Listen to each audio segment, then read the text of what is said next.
The telegram arrived on a Tuesday. Fiora Esposito noticed it the way she noticed most things. Late, and with the particular irritation of someone whose attention was entirely elsewhere.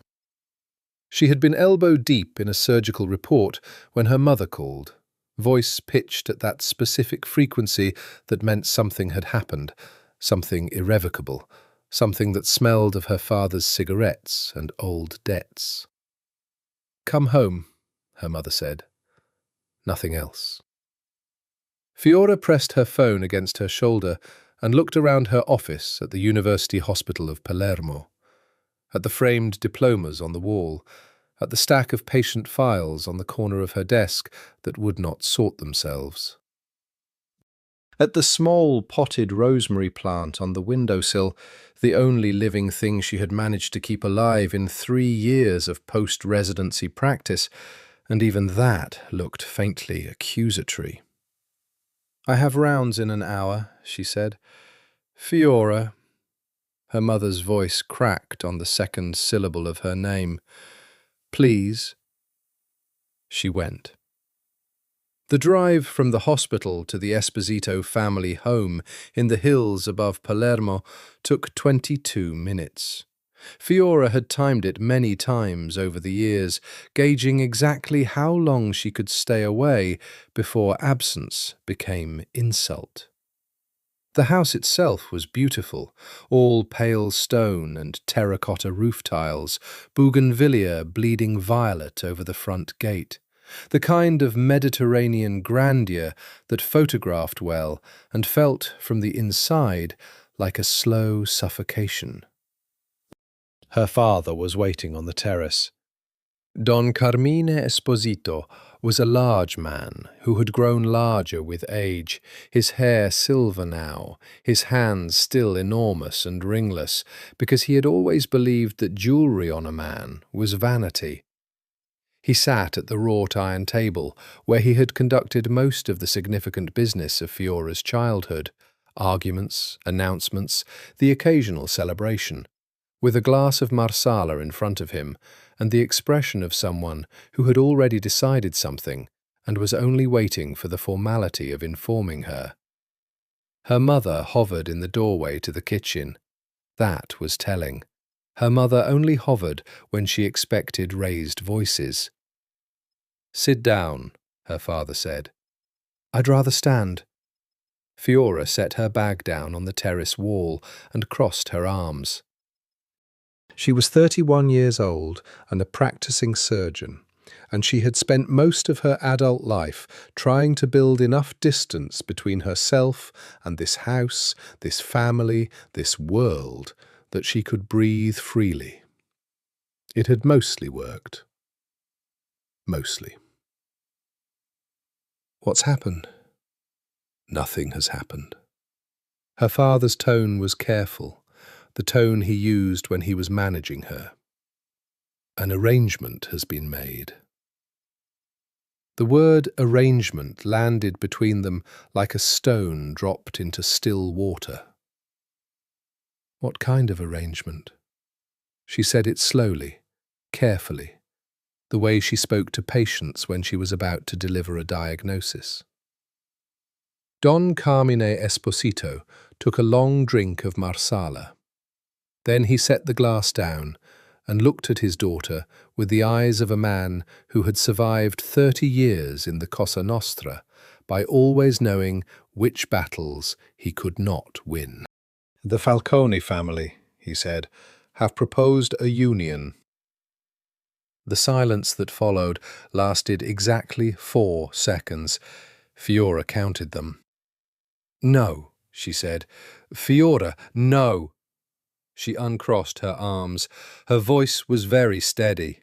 She had learned steadiness in operating theatres, in corridors where bad news had to be delivered, in all the places where panic was a luxury no one could afford.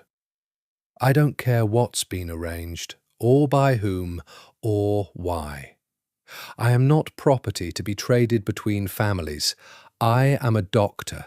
I have a career, I have a life, "You have a family," her father said quietly, and your family is in debt." That stopped her. Don Carmine didn't say the word debt lightly. He didn't say it at all, as a rule. The fact that he had said it now, in that careful voice, told Fiora more than she wanted to know. She sat down. The story came out in pieces, the way all terrible things do, not in one catastrophic revelation, but in a slow erosion, detail by detail. The Esposito family's position within the Cosa Nostra had been weakening for years. Trade routes compromised, a trusted lieutenant who had turned informant, a business venture in Catania that had gone catastrophically wrong, debts to the Lombardi clan in Naples that her father had been servicing with borrowed time.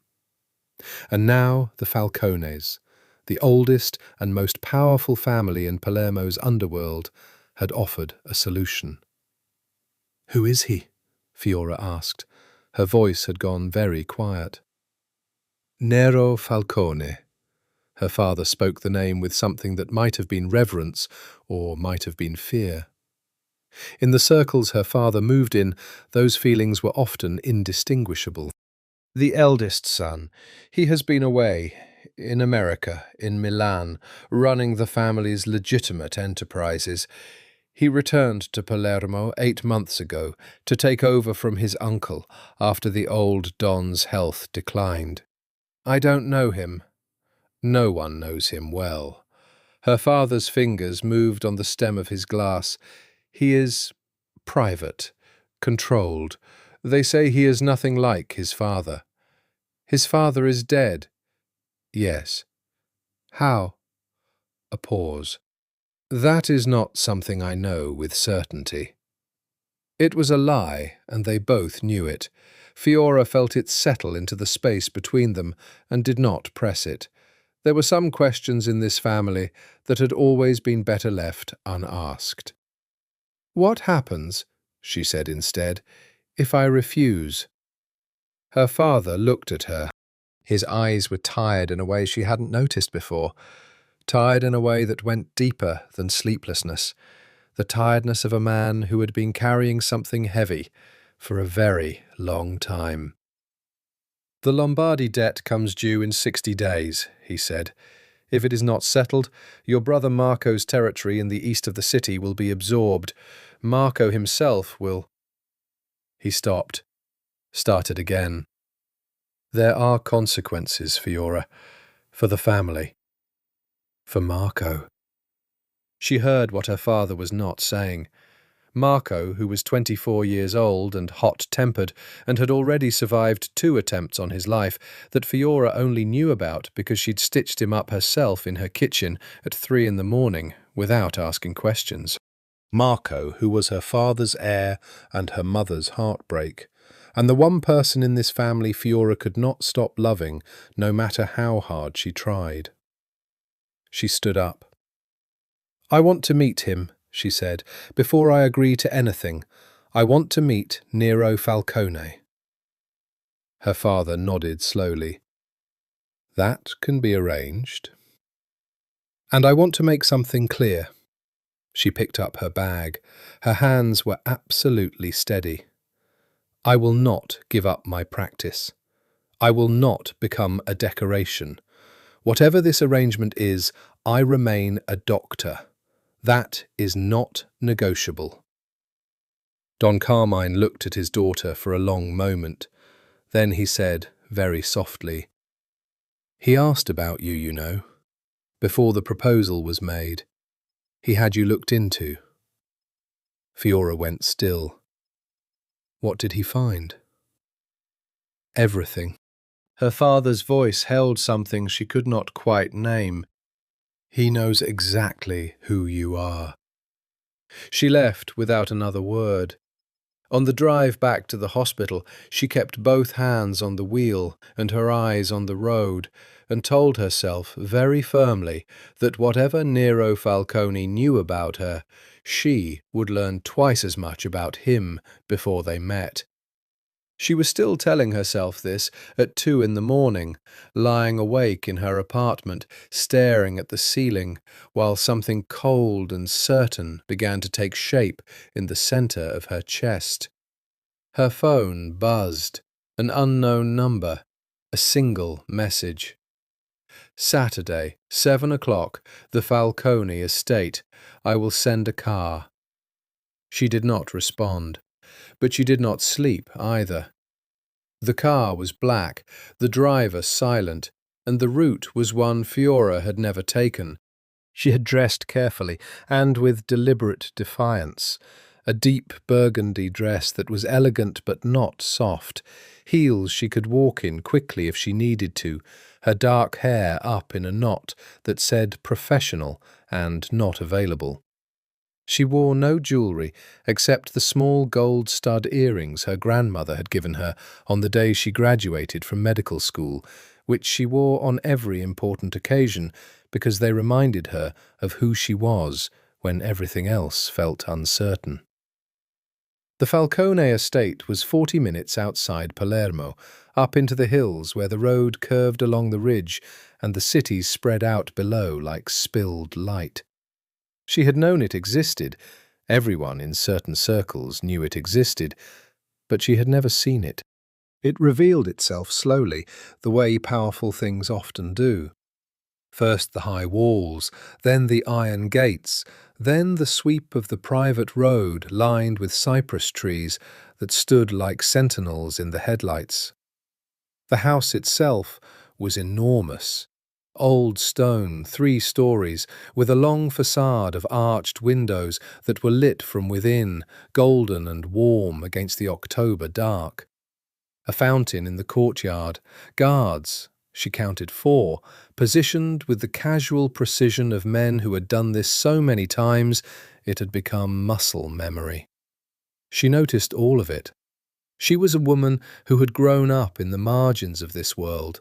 She had learned young to observe. A man she didn't recognize met her at the door, late 50s, impeccably dressed, with the air of someone who had run a household like this for decades. He introduced himself as Luca and led her through a marble-floored entrance hall, past paintings she didn't have time to look at properly, up a staircase, through a corridor that smelled faintly of wood smoke and something green and cool, like a garden after rain. He opened a door. "The Don will be with you shortly," he said, and left her. The room was a library, floor-to-ceiling shelves on 3 walls, the books arranged with obvious care, spines aligned, categories grouped, here and there a space where something had been recently removed and not yet returned. A fire in a stone hearth, 2 chairs angled toward it, a low table between them. A decanter of something amber on a sideboard. French doors at the far end, open despite the October chill, leading to a stone balcony where the lights of Palermo were strung across the dark valley like a second constellation. Fiora walked to the balcony doors and stood looking out. She would not sit, would not pour herself a drink, would not make herself comfortable in a room that belonged to him. Small acts of resistance were still acts of resistance. She heard him before she saw him. Not his footsteps. Those were quiet, almost eerily so for a large man. What she heard was the change in the room itself, a quality of attention that shifted, the air that rearranged itself around a new gravitational centre. "Dr. Esposito." His voice was low, unhurried, with the particular texture of someone who had learned early that raising your voice was unnecessary when everyone in the room was already listening. She turned around. Nero Falcone was not what she had expected, and she had expected something specific. Her father's generation, the older Don type, heavy with authority and age. But the man standing in the doorway of his own library was perhaps 35, no more. Tall, dark-suited, the jacket cut close, a white shirt open at the collar in the only concession to informality. His face was angular and serious, strong jaw, a nose that had been broken once and set slightly imperfect, dark eyes under darker brows that were watching her with an attention so complete and so still that it felt, for just a moment, like being examined under very good light. "Falcone," she said. Not Don Falcone. She would not give him that.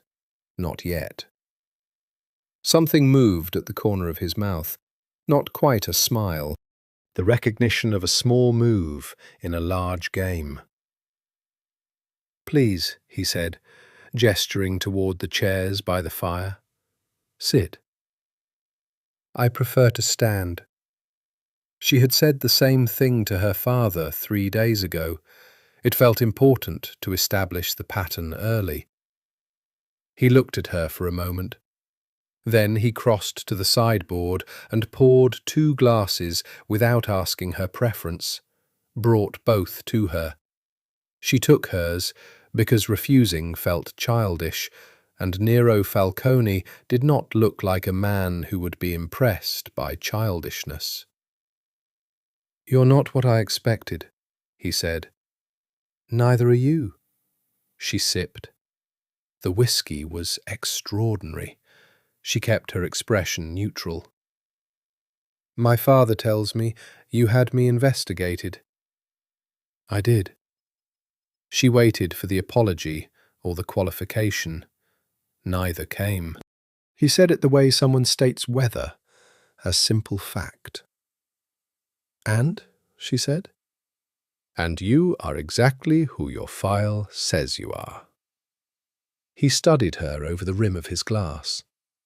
"Board-certified general surgeon, top of your class at the University of Bologna, fellowship at Johns Hopkins, returned to Palermo 3 years ago, which surprised everyone who knew your trajectory. You work emergency cases no one else wants. You keep your professional and personal lives entirely separate. You haven't been in a serious relationship in 4 years. A pause that was precisely calibrated.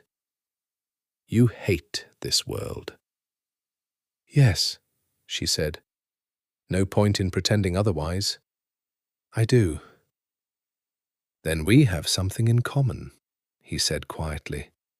And something in the way he said it made her look at him more carefully than she had been. There was something in his eyes that she couldn't immediately name. Not coldness, exactly, though coldness was there. Not calculation, though that was there too. It was the look of someone carrying a heavy thing with such practiced composure that only someone trained to look for hidden load-bearing structures would notice the strain. She was a doctor. She noticed. "Tell me about this arrangement," she said.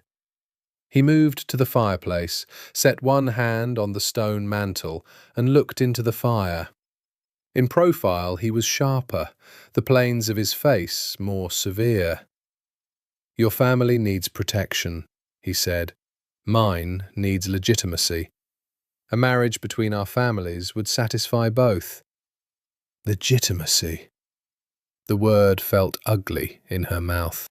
"You mean that having a surgeon as a wife makes the Falcone name appear— It makes it appear to be what it will shortly become," he said, and now there was something almost sharp in his voice, something she hadn't heard before.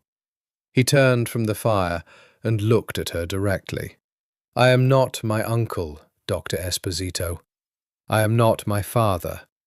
What I am building here is something different, something that will not look, in 5 years, like what it looks like now." She stared at him. "You're telling me you intend to go legitimate?" "I'm telling you that the word legitimate is more complicated than you understand." "I'm a surgeon. I spend my life with complicated. The corner of his mouth moved again, closer to a smile this time, but not quite. I know. They stood in silence for a moment. The fire crackled. Below the balcony, Palermo glittered in the dark. I want specific terms, Fiora said, in writing. I keep my practice, I keep my apartment. I am consulted on anything that affects my life directly, and I want— She stopped, steadied herself. I want my family protected. Marco specifically. Whatever debts my father owes to whoever, I want them dissolved as part of this agreement. Done. She blinked. She had expected negotiation. Nero Falcone was watching her with that absolute, unsettling stillness. I will also require specific things from you, he said. Your presence at family events. Your engagement with those in my circle who will need to believe this marriage is real, and your discretion. His voice was very measured. There are things in my life that cannot leave this estate. Can you accept that? Discretion runs in both directions, she said. Yes, he agreed. It does. She looked at him across the firelit room, this man who was, apparently, to be her husband, and tried to find something to hold on to, some category she could put him in, some framework for understanding what she was about to do. She found nothing that fit neatly. He was not what she expected. That was the only fixed point she had. All right, she said. And then, because she believed in calling things what they were, I'll marry you. He raised his glass, very slightly. The gesture was so contained, it was almost not a gesture at all.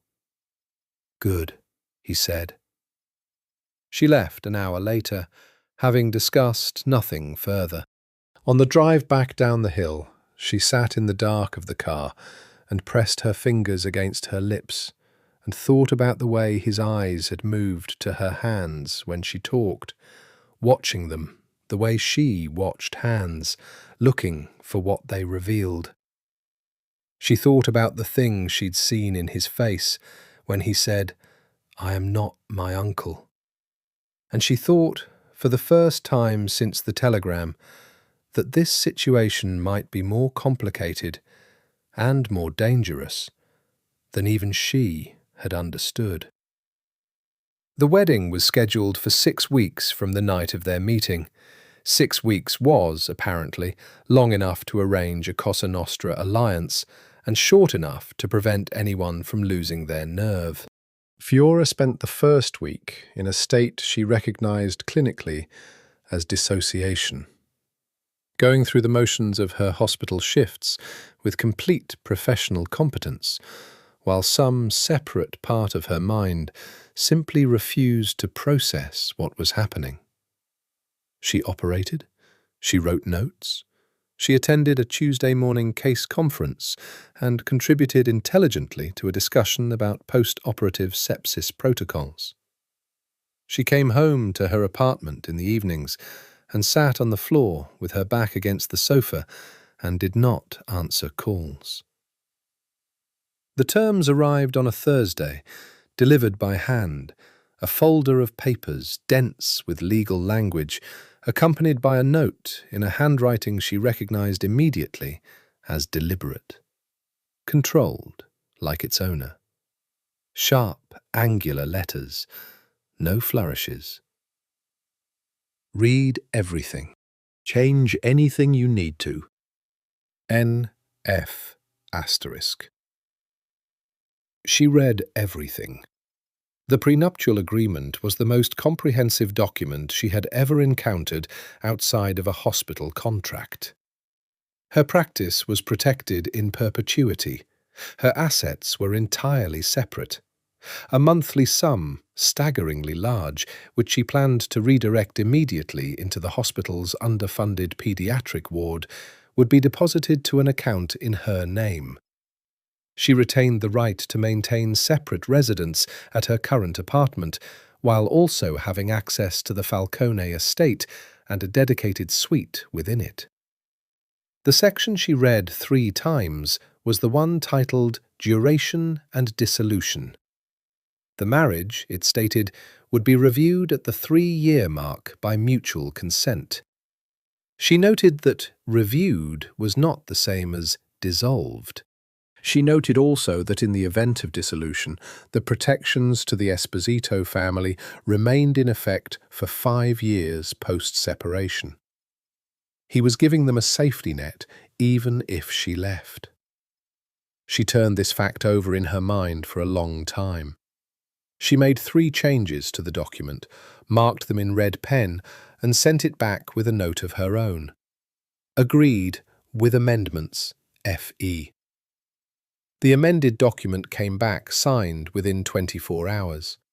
She was sitting in the hospital cafeteria when it arrived, eating a sandwich she had no memory of purchasing, when her phone buzzed with a message from the unknown number that she had still not saved as a contact, because doing so would make this too real. The amendments are accepted. You will need to come to the estate on Sunday for photographs. For appearances. She stared at the message. Then she typed, "What kind of photographs?" The reply was almost instant. "The kind that establish a convincing engagement." "We're not engaged," she typed. "We're being married in 5 weeks." In our world, there is always an engagement, even a brief one. It will need to appear genuine.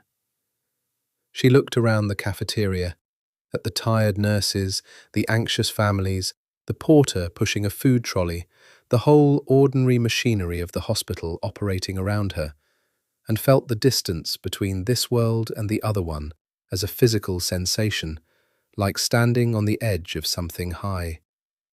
"Fine," she wrote back. "Sunday. What time?" 11. The car will come."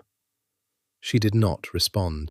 But that night she went to her wardrobe and spent a long time looking at her clothes, and called her friend Julia, who was a journalist and knew about things like photography and presentation, and who listened to the story Fiora told her, edited heavily, and said, "Fiora, who is this man?" "Someone I'm going to marry." Silence. Then, "The Falcones." Fiora said nothing. "Oh, cara," Julia said quietly. "Be careful." She knew. Of course she knew. Everyone in Palermo who had grown up adjacent to this world knew the names that mattered, even if they never spoke them aloud. It was the city's open secret, the architecture of power that held everything up, visible only when you looked at the things that stayed standing after everything else fell down. Sunday arrived. Fiora wore a dress the colour of winter olive trees, silver green, simple, with a neckline that was elegant without being a statement.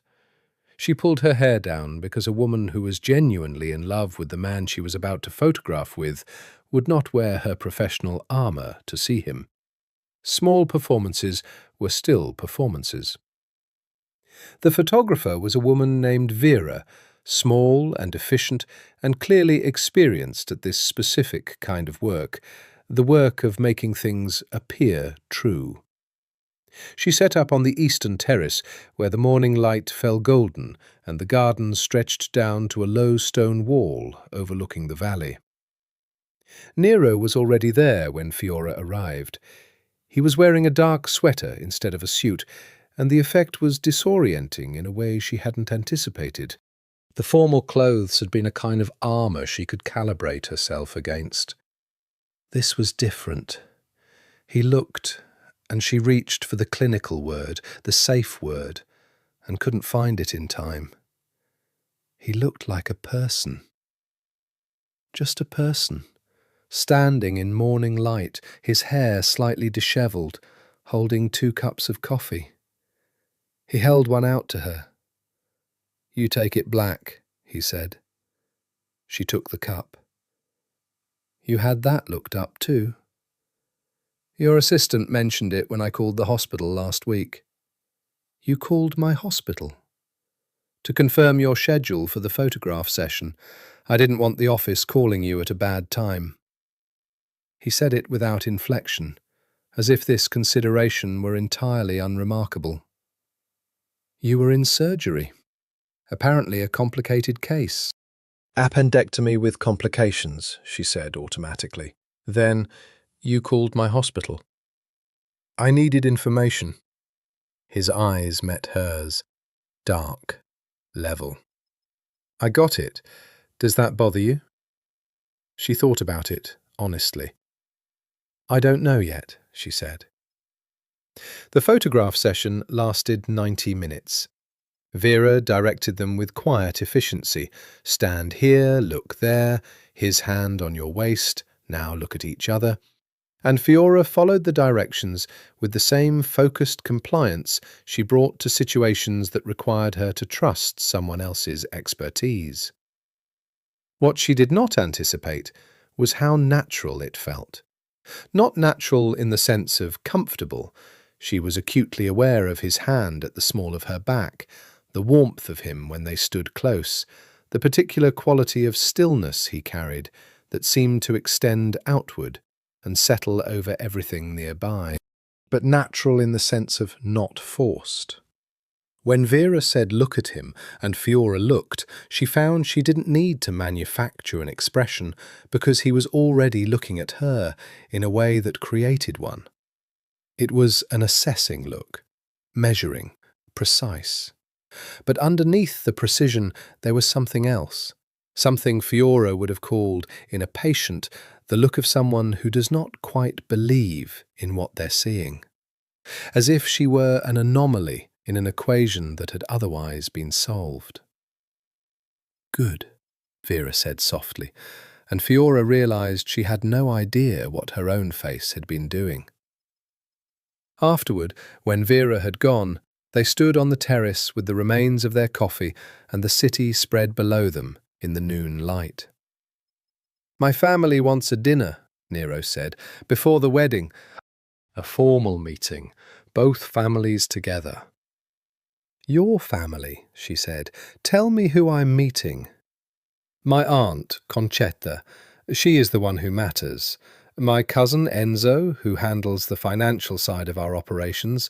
He is manageable. 2 uncles who are mostly ceremonial at this point." A pause. "And my brother." There was something in the way he said those last 3 words, a flatness. "What's his name?" she asked. "Dante." He said it, and nothing more. And Fiora, who had learned to hear what people weren't saying in the way they breathed after certain words, filed this away and asked nothing further. "All right," she said. "Dinner. When?" 2 weeks from today." He turned to look at her. In the daylight, he was even more striking, in a way that was almost architecturally severe. The bone structure was that precise, that unrelenting. Wear something that tells them you chose this. She looked at him. "Did I?" He held her gaze for 3 seconds exactly.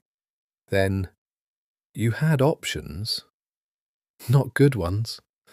"No," he agreed. "Not good ones." And something in his face changed. A small, fractional softening that was barely visible and might, she thought, have been the closest thing to honesty he'd offered her yet. Neither did I.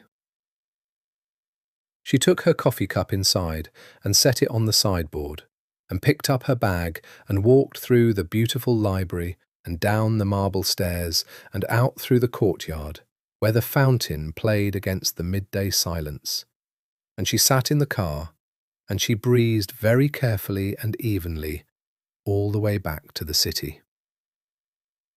She thought about the way he'd said, "Neither did I." She thought about it for a long time. Aunt Concetta Falcone was 72 years old, wore black as a permanent state of being, and had the eyes of a woman who had spent decades watching men underestimate her and had found the experience educational rather than demoralizing. She arrived to the dinner table 30 seconds after Fiora, having clearly timed her entrance to assess the new woman before anyone else had the chance to frame her. She took in Fiora's dress, midnight blue, fitted, a small string of pearls at her throat, and her posture, straight, unhurried, exactly as comfortable as she chose to be, and the slight tilt of her chin that said, "I am aware of being evaluated, and I am not afraid of it." "So?" Concetta said, in Sicilian dialect, not Italian. A small test. "You're the doctor." "I am," Fiora said, in the same dialect. Her grandmother had spoken nothing else. Concetta's expression shifted by approximately 2 millimeters. Fiora suspected that was the equivalent, in this woman's emotional register, of a standing ovation. The dining room of the Falcone estate could seat 20. Tonight it seated 8, which made the long table feel both intimate and exposed, like a stage where you were always visible from every angle. Crystal and silver and white candles in tall holders, a centerpiece of late-season roses, dark red, almost burgundy. Staff moving silently at the periphery. Nero was already at the head of the table when Fiora arrived. He rose when she entered, a formality that surprised her by being unforced, and pulled out the chair to his right. She sat in it and arranged her napkin, and met the collective gaze of the Falcone family with the same expression she used when entering a difficult surgical consultation. Composed, attentive, absolutely impossible to read. Cousin Enzo was, as Nero had described, manageable. Mid-30s, handsome in a soft, indulged way, with the carefully maintained tan of someone who spent time in Monaco. He was charming in the practiced, surface-level manner of a man who had learned that charm was a useful business tool and had deployed it so frequently it had worn smooth. The two uncles, Salvatore and Benito, were indeed largely ceremonial.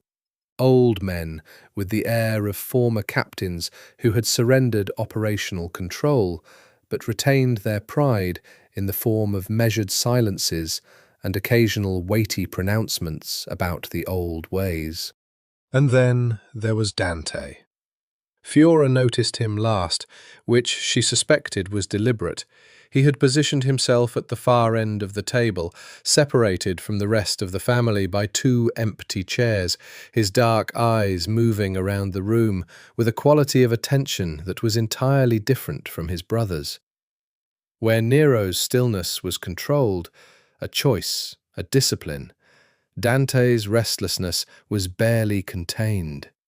He was younger, perhaps 28, and less polished, with the handsome, slightly dangerous face of someone who had grown up in his brother's shadow and made recklessness his form of distinction.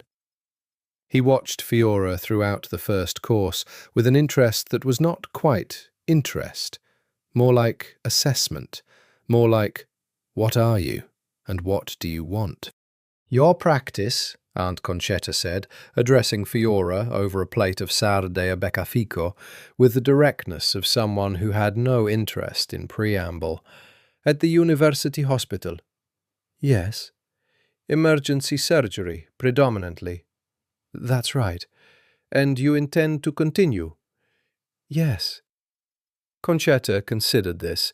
Then, My late husband suffered the cardiac event in 1987. The emergency surgeon who treated him was drunk and incompetent. He died. She said it completely without visible emotion. I have always had respect for surgeons who are competent. Fiora inclined her head. I try to be. Try, Dante said from the far end of the table, the first thing he had said all evening. Doctors say that, surgeons especially. I've always wondered if it's modesty or liability protection. Every eye at the table moved to him. Nero's face did not change, but something in the set of his jaw tightened infinitesimally. A bit of both, usually, Fiora said pleasantly. Though in my case it's mostly accurate. Surgery is genuinely uncertain. You work with what you have, under the conditions you have. Outcomes are never entirely predictable. She paused. Rather like most things, I imagine. Dante looked at her steadily for a moment. Then something that was not quite hostile and not quite warm crossed his face. He said. Dante, Nero said. Just the one word, but something in his tone made his younger brother pick up his wineglass and examine it instead of continuing. The dinner proceeded. Fiora ate well and spoke when she was spoken to and asked questions that were intelligent and never personal. And she watched Nero Falcone manage his family with the particular skill of someone who had spent years learning exactly how much force was required to hold a specific thing together. It was a delicate engineering she saw.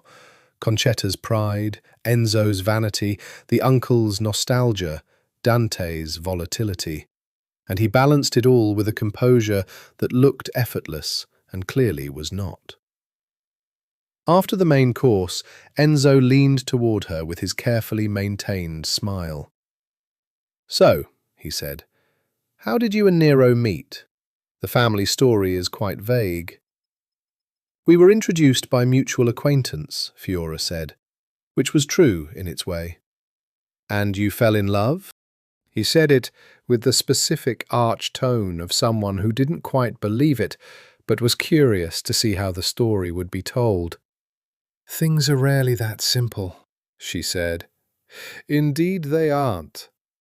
Enzo glanced toward Nero with something that might have been humour and might have been something sharper.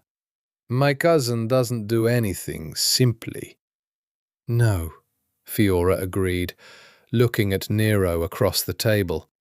He was watching her with those level, dark eyes, and an expression she was learning, slowly, to read. This one was closest to what she might have called appreciation, the very specific appreciation of someone who has watched a thing done well. I don't think he does. After dinner, while the men moved to the study with their digestivi and their business, Concetta guided Fiora to a smaller sitting room with the decisiveness of someone who had been waiting for exactly this moment. The room was warm, lamplight falling softly over comfortable chairs and small framed photographs on the walls. Concetta poured them both a grappa without asking, and sat down and looked at Fiora with those sharp, assessing eyes. He has told you nothing about what he is doing, the old woman said. Not a question. Fiora met her eyes. He has told me what he has chosen to tell me. That is very diplomatic. I am trying to be accurate. Concetta was quiet for a moment. Then, he is a good man, she said. I want you to know that, because there are very few people who know it. People see the name, the position, and they see one thing. Nero is... She paused, choosing her words with care. Complicated.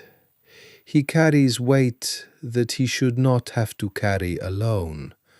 That has made him hard, but the hardness is not the whole of him. She looked into her grappa glass. Be patient with him. He is not used to trusting people. Neither am I, Fiora said. Concetta looked up. Something in her old face shifted. Recognition, perhaps. The specific recognition of someone who sees their own experience mirrored in someone unexpected. No, she said. I suppose you are not. She raised her glass. Then perhaps you suit each other better than either of you knows. The wedding was held on a Saturday in November in the private chapel on the grounds of the Falcone estate. 22 guests, no press, no photographs beyond what the family photographer took, and those under strict control.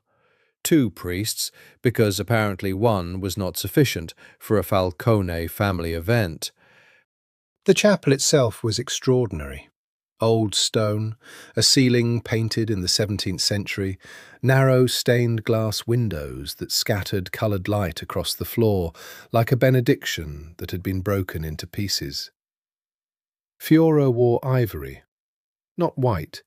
She had been very specific about this with the dressmaker her mother had arranged. Ivory. A silk so heavy it moved like water. A neckline that was modest and structured. Long sleeves because November was cold, and also because she wanted fabric between herself and whatever this day required of her. She walked in on her father's arm. Don Carmine Esposito, who had spent 50 years in the Cosa Nostra without once, to her knowledge, showing sentiment in public, looked at his daughter in her ivory dress and pressed his lips together and said nothing. She felt his arm trembling slightly under her hand and understood that this was the closest he would come to an apology. She forgave him. In the same breath she registered the trembling. Some things you do not choose. You simply discover they have already happened. Nero was standing at the altar. He had not turned when the doors opened.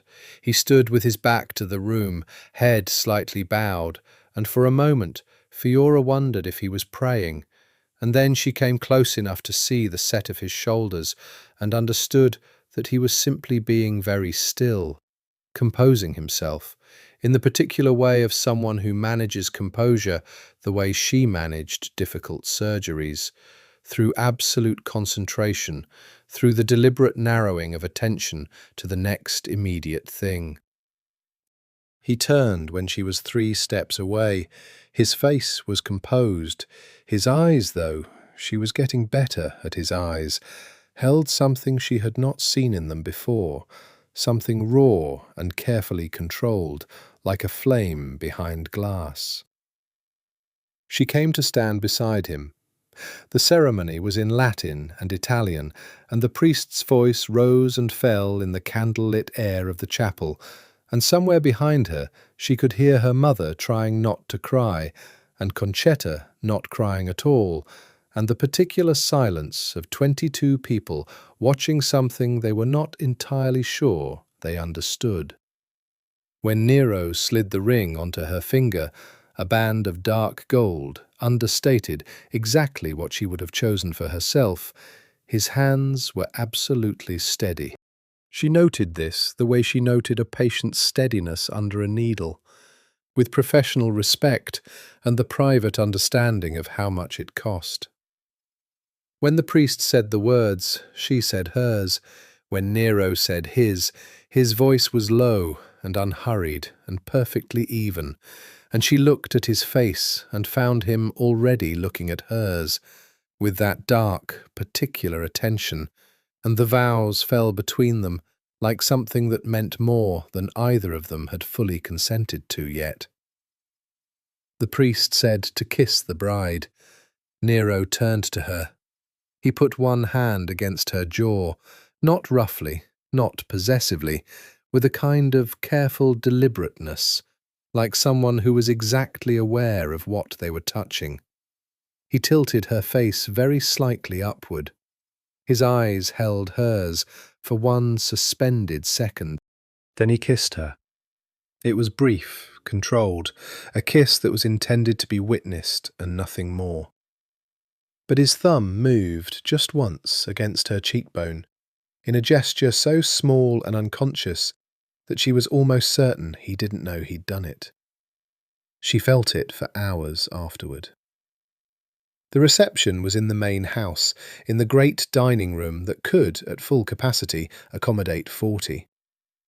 The evening passed in a blur of introductions and conversations she navigated on professional autopilot, her face arranged in an expression that communicated happiness without specifying its source. She drank one glass of champagne and then switched to water, because this was not an evening for loosening edges. Nero was at her side for most of it, not hovering, never hovering, but present. Close enough that when someone spoke to her about her work, about her plans, about where she and Nero had met, he was there to absorb the conversational pressure if she needed it. She found, to her surprise, that she didn't. She was better at this kind of performance than she'd thought. What surprised her more was that he seemed to know when she needed a moment away from it.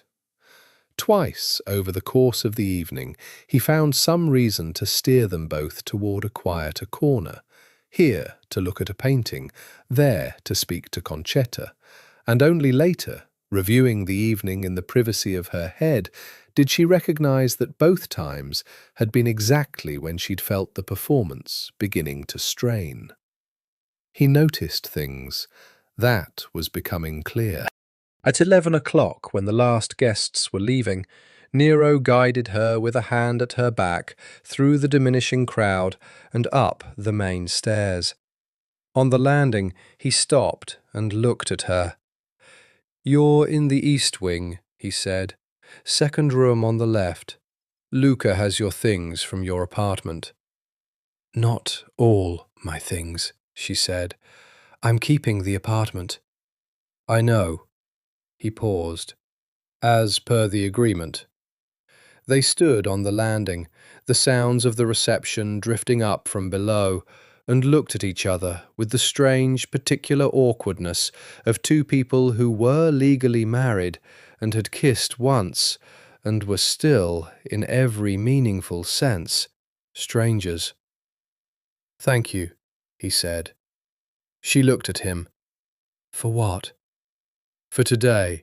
For—" He seemed to choose his words carefully, which she was coming to understand was habitual. He did not speak without consideration. "For doing this well." "I always do things well," she said. It was meant to be dry, a small joke, but something in his face changed when she said it, a fractional shift, like light moving across stone. "Yes," he said, and his voice had dropped slightly, taken on a quality she couldn't quite identify. "I know." She went to her room. She sat on the edge of the enormous bed in its cream and silver linens, still in her ivory dress, her wedding shoes still on her feet, and pressed her palms flat against her thighs, and breathed. Outside the window, the grounds of the Falcone estate stretched away into the dark, the garden, the cypress trees, the walls, and beyond them the hills and the city sleeping in its lights. She was inside those walls now, legally, formally, on paper and in the sight of the church and the Cosa Nostra and everyone who mattered in that particular equation.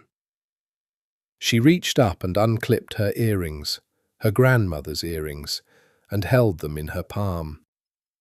"Be careful," Julia had said. She pressed the small gold studs gently in her hand and thought, for the second time, that being careful was probably insufficient to what this situation was going to require. They fell into a routine with the practical efficiency of two people who were separately very organized and had tacitly decided that organization was the safest framework for cohabitation. Fiora maintained her apartment, but spent 4 nights a week at the estate, as agreed. She left for the hospital at 7 in the morning. She returned in the evenings to the East Wing suite that she had already, in ways she found slightly alarming, begun to think of as her room. The books she'd brought arranged on the bedside table, a photograph of her parents and Marco and her on the windowsill, her running shoes by the door. She saw Nero at breakfast when their schedules overlapped, and at dinner on the evenings she was at the estate. Occasionally in the corridors, passing each other with the slightly charged awareness of two people occupying the same space by choice and by necessity, and still negotiating what that meant. He was an early riser. She discovered this because she was also an early riser, and their first kitchen overlap, 5:45 on a Wednesday morning, both of them converging on the coffee machine in the professional kitchen that was her favourite part of the house, had the quality of a minor collision. "Sorry," she said, stepping back. "Don't apologise," he said.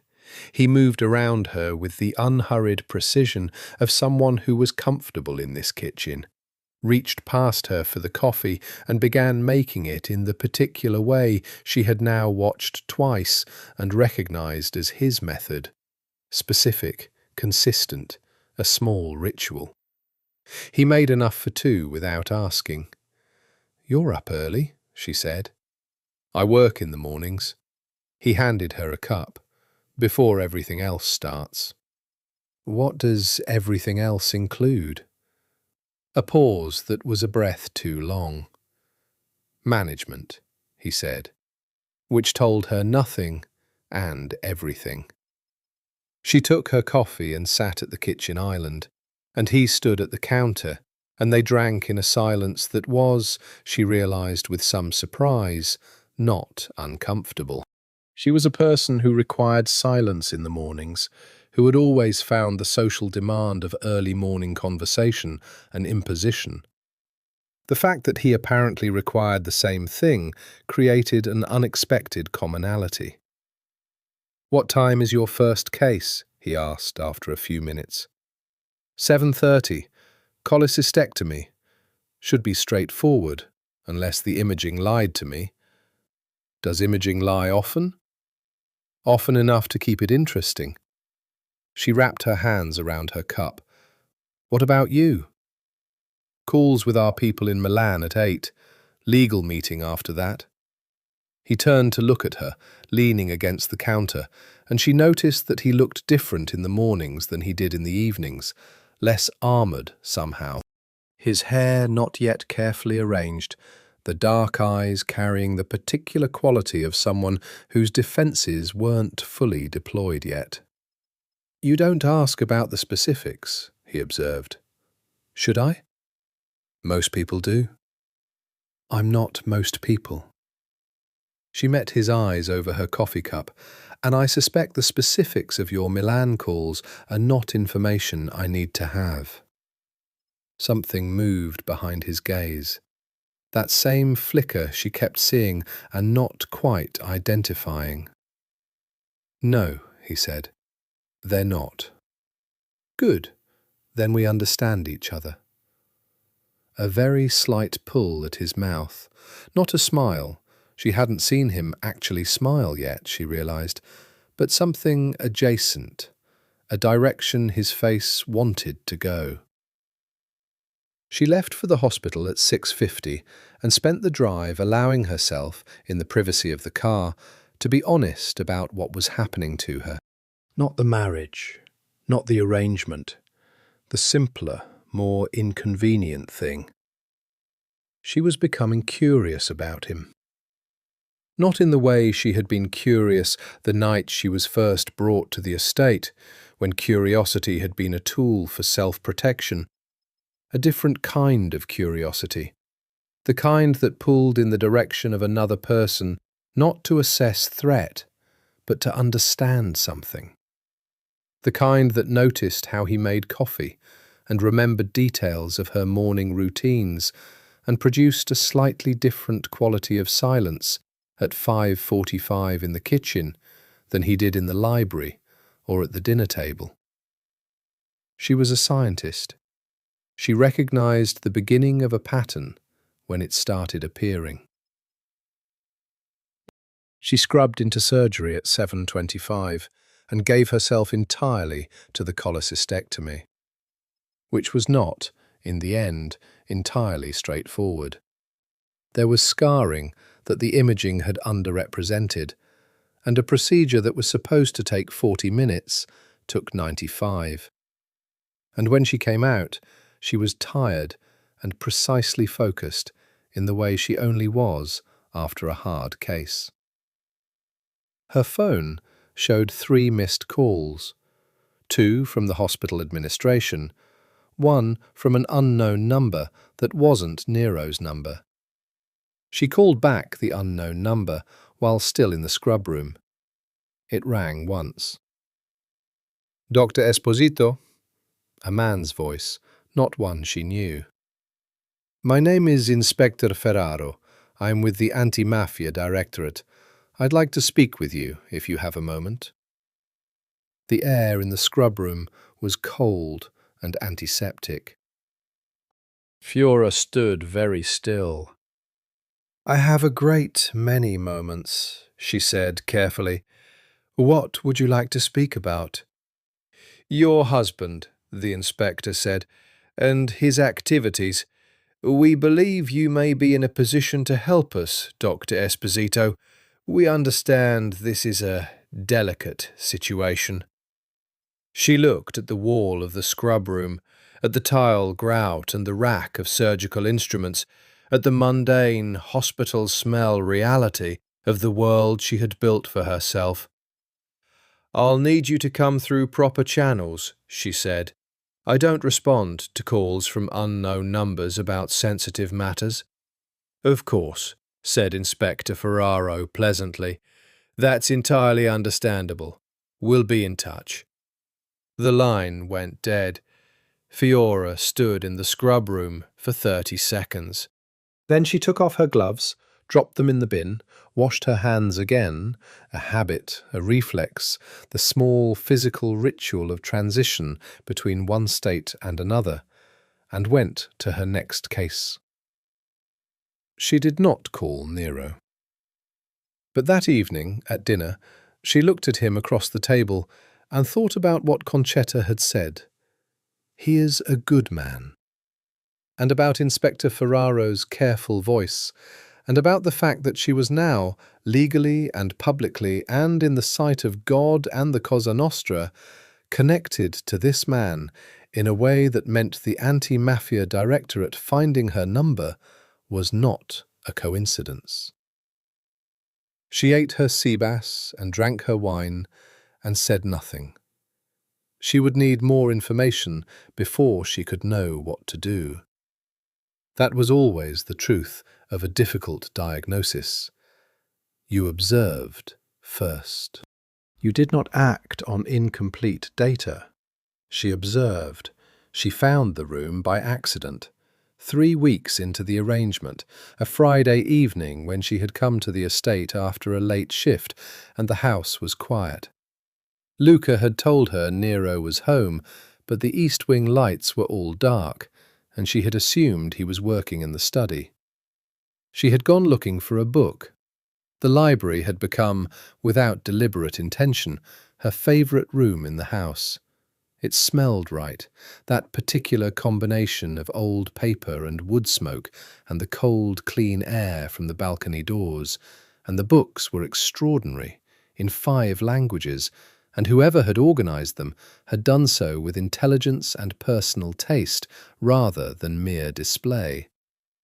She took a wrong turn coming back from the kitchen, or she thought she did. The corridor she found herself in was narrower than the main halls, lit by a single lamp, and at the end of it was a door she hadn't seen before, partly open. She heard his voice before she saw him, low, steady, in English. His English was flawless, American accented, which she had noted before and filed under the category of things about him that didn't quite fit the expected profile. He was talking rapidly, with an intensity at odds with his usual measured pace. She stopped. She could hear him clearly now. He was on the phone. The door was open enough that she could see the corner of a desk, a lamp, papers spread across a surface. "Timeline needs to move up," he was saying. "If we wait until February, the window closes. The commission meeting is the vulnerability. Once Lombardi presents his expansion proposal, the others will back it, and the moment is gone." A pause. Then, I know the risk. I'm telling you the alternative is worse." Another pause. Longer. "Yes, the Esposito connection is solid. It gives us cover on the Palermo side." His voice was tighter now, the control still there, but stretched thinner. "Are the documents ready? Everything that was discussed in Catanzaro?" A pause. "Good." When this is over, she stepped back. One deliberate step. Her foot did not make a sound, but he stopped speaking. The silence lasted 3 seconds. Then his voice, quieter now and aimed, she understood instantly, directly at her. "I'll call you back." The phone call ended. She heard him stand, heard his footsteps cross the room. He came to the doorway. They looked at each other. She had her book pressed against her chest, her expression composedly neutral, not guilty, not afraid, simply present. A woman who had taken a wrong turn.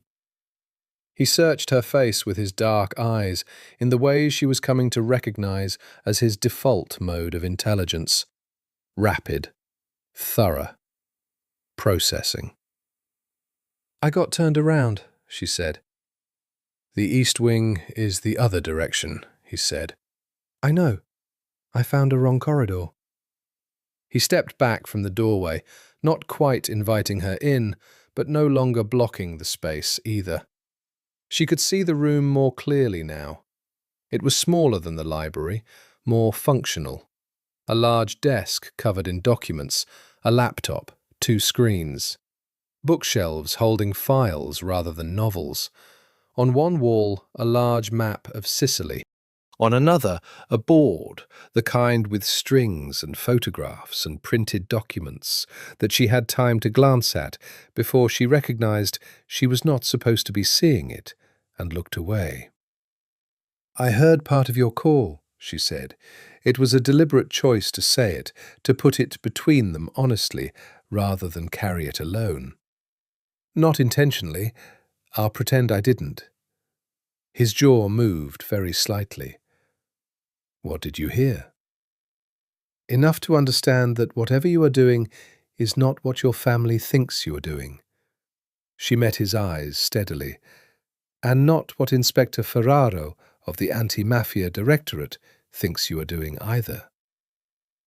The change in his face was extraordinary, and it happened so fast and was so perfectly controlled that she could only see it because she had been watching very carefully for the last 3 weeks. A flash of something she could only call alarm, followed immediately by iron composure.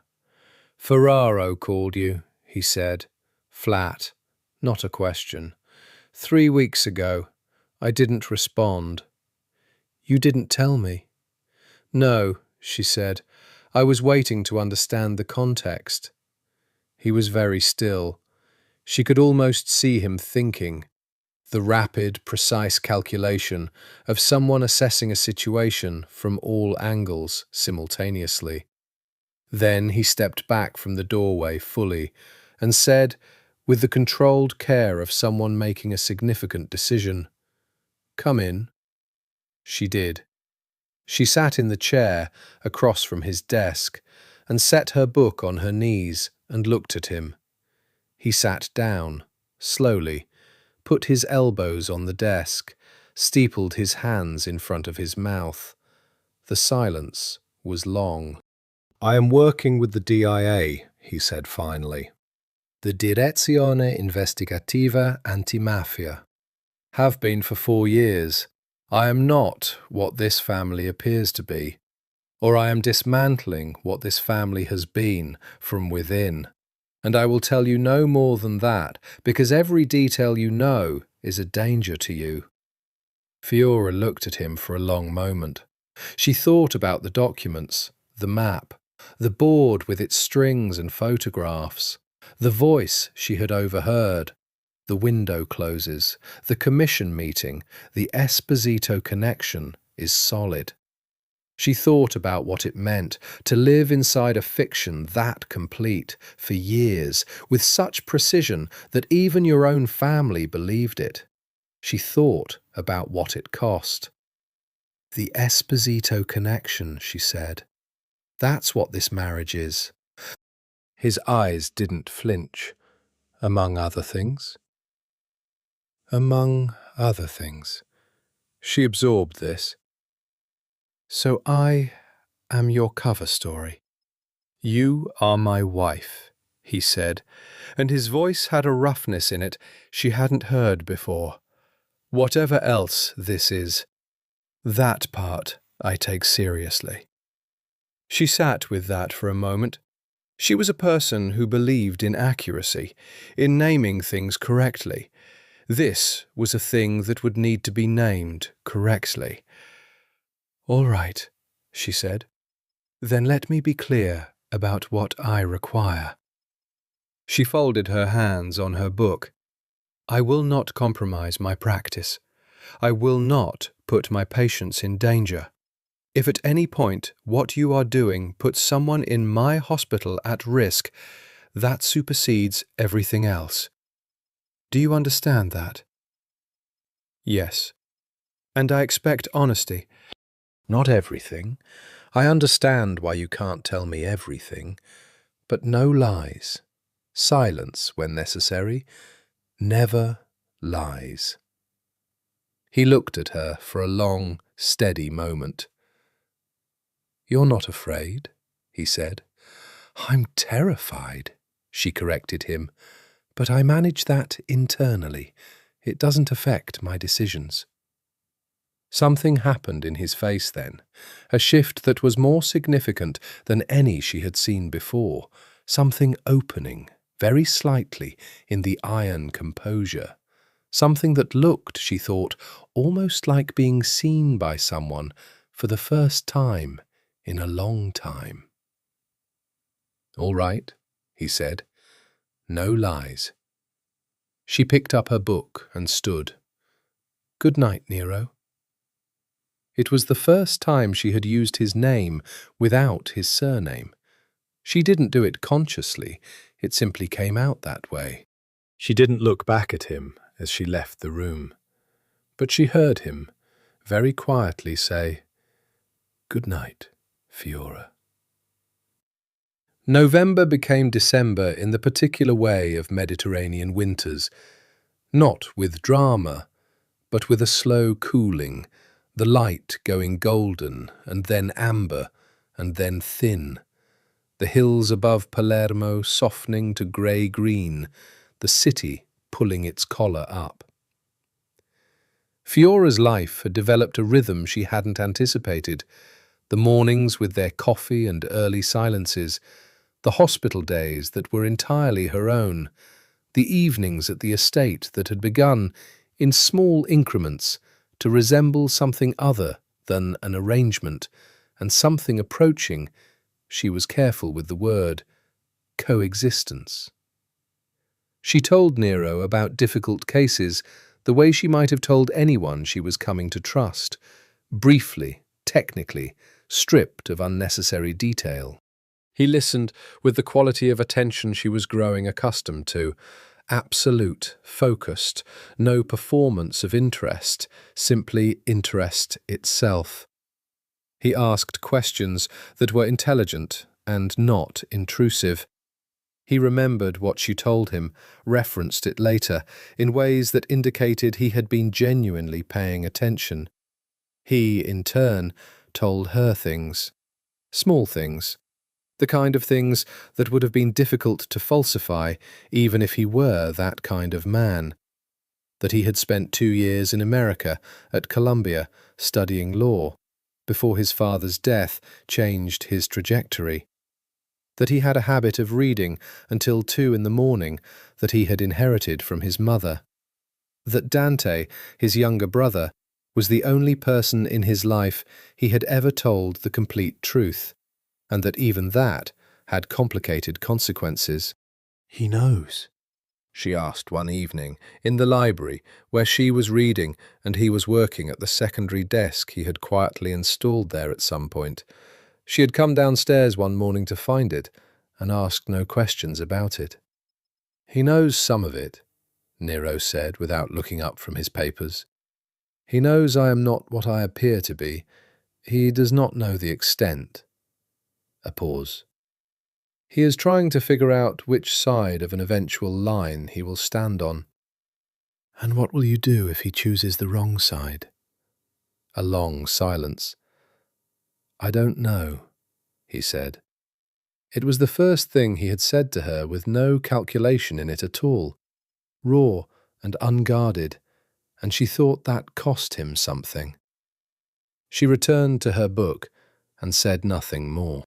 What she was finding, against all her intentions, was that Nero Falcone in domestic proximity was a different entity than Nero Falcone in any formal context.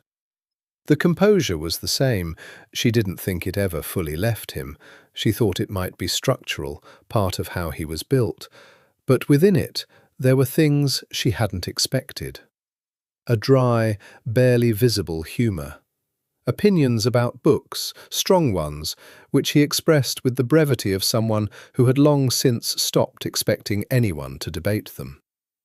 A habit of standing at the balcony doors in the evening, looking down at the city, that she recognised as the same impulse that made her stand at windows in the hospital. The need to see the larger context, to locate yourself within it. She recognised herself in these things, and recognition was dangerous. The Falcone Christmas party was on the 15th of December. 40 guests, the house decked in what she could only call restrained magnificence. No tinsel, no excess, just dark greenery and white candles, and the smell of wood smoke and warming wine. Fiora wore dark green, her hair down, the burgundy lipstick she reserved for occasions where she needed colour as armour. She was standing near the fire, talking to Concetta, when she felt, before she saw, that something had changed in the room. Concetta's eyes moved first, a practiced, involuntary assessment, and then Fiora turned. A woman had arrived. She was perhaps Fiora's age, beautiful in the particular way that registers immediately and then refuses to leave. Dark eyes, a mouth that curved upward at the corners even in repose, and an ease with the room that came from having been in it before, many times. She was looking at Nero. He, Fiora noted, with the same composure she brought to all difficult observations, was looking back, not with warmth, not with coldness, with the specific, closed quality of someone who has decided how a particular situation will be handled and is executing that decision. "Elena Lombardi," Concetta said quietly, close to Fiora's ear, "the daughter of the Naples family. There was," a slight pause, "a history before you." Fiora kept her face entirely neutral. How much of a history? "Enough that she came to this party," Concetta said, which was a complete answer. Elena Lombardi worked her way across the room with the social fluency of someone who had been navigating these gatherings since childhood. She stopped to speak to the uncles, to Enzo, to two men whose names Fiora didn't know. Then she reached Nero. Fiora watched from the fireplace. She watched him receive Elena Lombardi's greeting with courtesy and control. She watched Elena say something close to his ear, and she watched Nero's face not change in the slightest, not even when Elena's hand rested on his arm. She watched him answer whatever he answered, and she watched Elena's smile thin very slightly before recovering. And she watched after that as Nero looked across the room directly at her, not scanning, directly, as if he had known exactly where she was. He said something brief to Elena and then crossed the room. Through groups of people, past conversations that slowed as he moved through them, toward the fireplace, toward her. He came to stand beside her and said without preamble, "Have you met Elena Lombardi?" "Not yet," Fiora said. "She's the daughter of the Lombardi family." He took a glass from a passing tray, handed it to her, took one for himself. "Her father holds the Naples territory. We have a complicated history." "So I heard." She sipped. "Do you want to tell me about it?" "Not particularly," he said. Then, "She believed we were going to marry, before my uncle's health changed the situation." Fiora looked at the fire, looked at him. "And you?" A pause that was precisely as long as it needed to be. "I was willing to consider it," he said, "for strategic reasons. I was never—" He stopped. The precision was visible, the care with which he was choosing words. "It was never what it appeared to be." And what did it appear to be?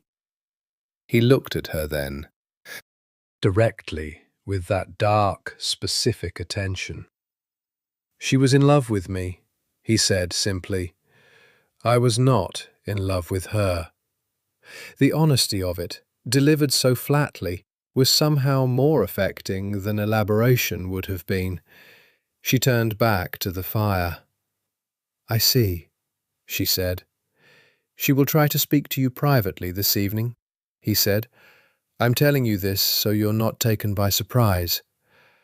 "I appreciate that." She did. She genuinely did. "What should I know about her?" "She is intelligent, and she is angry, and she is very good at making other people feel insecure." He said this without judgment, as pure information. "Don't let her." Fiora looked at him with something approaching amusement. "I have delivered terminal diagnoses and held the hands of people while they died, and operated for 12 consecutive hours on 2 hours of sleep," she said. "Elena Lombardi will not make me feel insecure." His eyes moved over her face, that private, fractional shift of expression she was learning to track. "No," he said, and his voice had gone slightly different, a shade lower and less careful. "She won't." They stood together at the fire for a few minutes, in a silence that felt, for the first time, like a shared thing, a small, warm space inside the performance, just the two of them. Then Elena Lombardi arrived at Fiora's other elbow with her beautiful smile, and said, "You must be Fiora. I've heard so much about you." And Fiora smiled back, equally beautiful, equally composed, and said, "And I've heard so much about you," which was not, technically, a lie. The call came at 2:17 in the morning. Fiora was at the estate, awake because she had been reviewing a difficult case from the previous day, sitting in the library with her notes and a cold cup of tea, when her phone lit up with Marco's number. She answered immediately. "Marco?" What she heard on the other end was not her brother's voice, but his breathing, which was wrong in a way she identified before she was fully conscious of identifying it. Too fast, too shallow, with a quality of wet underneath it that made her stand up and begin moving before she had made any decision to move. "Where are you?" she said. Calm. Absolute calm. "Fiora." His voice was barely there. I'm at the Via Libertà apartment. There's... Are you alone? Two of my people. They're both... A pause with something broken in it. "Fiora." "I'm coming. Stay on the phone. Keep breathing exactly the way you are. Don't move if you can avoid it." She was already out of the library and into the corridor. Nero was coming down the stairs as she reached them. He was still dressed. He had not been asleep either, apparently. And he took one look at her face and said nothing. "Marco," she said. "Shot. Via Libertà." He said, "Come on," and that was the whole conversation. They took his car. He drove. She kept Marco talking, assessing through his voice, his breathing, the coherence of his answers, trying to build a clinical picture from nothing but sound. 3 gunshot wounds, he thought. Chest, definitely. Maybe abdomen, he couldn't tell.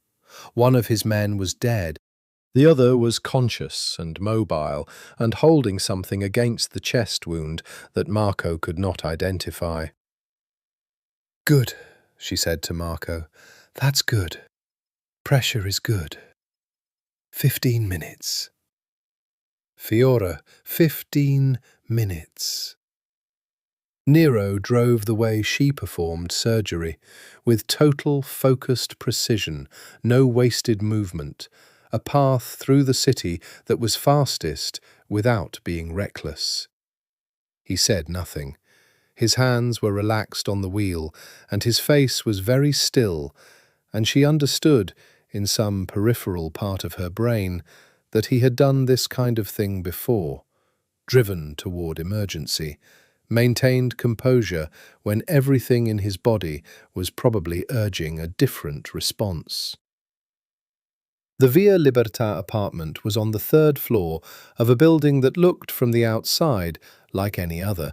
Nero pulled the car to the building entrance with the security guard's deference that told her he had been there before, and they took the stairs 2 at a time. The apartment had been, there was no other word, ambushed. The front room was a wreck of overturned furniture and broken glass, and the particular stillness of a space where violence has just occurred. One of Marco's men was on the floor near the door, very still.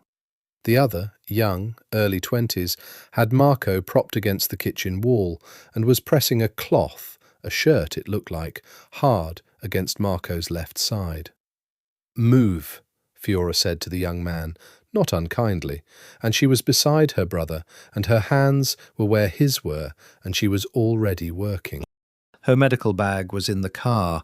She had grabbed it without thinking when she'd run through the entrance hall, a reflex so deep it was practically spinal. She worked. Marco looked at her with eyes that were trying to be steady and weren't quite making it. "Hey," he said. "Hey," she said. "Be quiet. Is it bad?" Chest wound entered lateral. Angle suggests it cleared the lung. She was talking half to herself, half to him, the clinical narration she used in surgery when she needed to keep her own mind organized. "Exit wound clean. Abdominal gaze is superficial." She pressed hard, heard him flinch, catalogued the data. "You've been lucky tonight, Marco." "Lucky," he repeated. "Shut up. Breathe through your nose." Nero was behind her. She could feel him without looking. He had taken control of the room, spoken quietly to the young man who had been keeping Marco alive, established what had happened and who had done it, and where they were now. She did not listen to that conversation. She did her work. 40 minutes later, Marco Esposito was stable, sedated, and on his way in a private car to a facility Nero had called, not the university hospital, for reasons Fiora understood and did not question. A private clinic with surgeons she did not know personally, but whose credentials she had demanded and received via text before the car had travelled 3 blocks. She was in the kitchen of the Via Libertà apartment, washing her hands for the 3rd time, when Nero came in. He watched her at the sink. She could see him in the window's dark reflection, still and watchful, his jacket smudged at the sleeve with Marco's blood. "He'll be all right," she said. Her voice was steady. She was good at steady. "Because of you." Yes. No false modesty tonight. Tonight she had done what she trained for, and her brother was alive, and she would not minimize that. She dried her hands and turned around and leaned against the sink. She was trembling. It wasn't visible. She had controlled the visible part, but it was there, deep in her muscle, the adrenaline aftermath of 2 hours of crisis management. She breathed through it. Nero crossed the kitchen. He stopped in front of her, close, closer than he had ever been in any moment that wasn't the performance of their wedding ceremony. He reached out and put one hand over hers, where they gripped the edge of the sink. His hand was warm, large. It stilled the trembling in her right hand, without pressing, without gripping. "You're shaking," he said. "Delayed response," she said. "It's normal." "I know." He didn't move his hand. "Who did this?" she asked. The question she had been not asking for 2 hours. "I'll know by morning." "And then what?" His eyes met hers. There was something in them she had not seen before, something colder and more fundamental than the usual controlled calculation.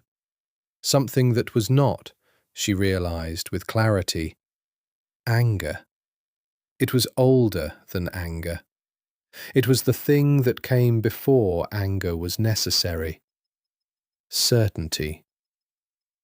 "Then it will be handled," he said.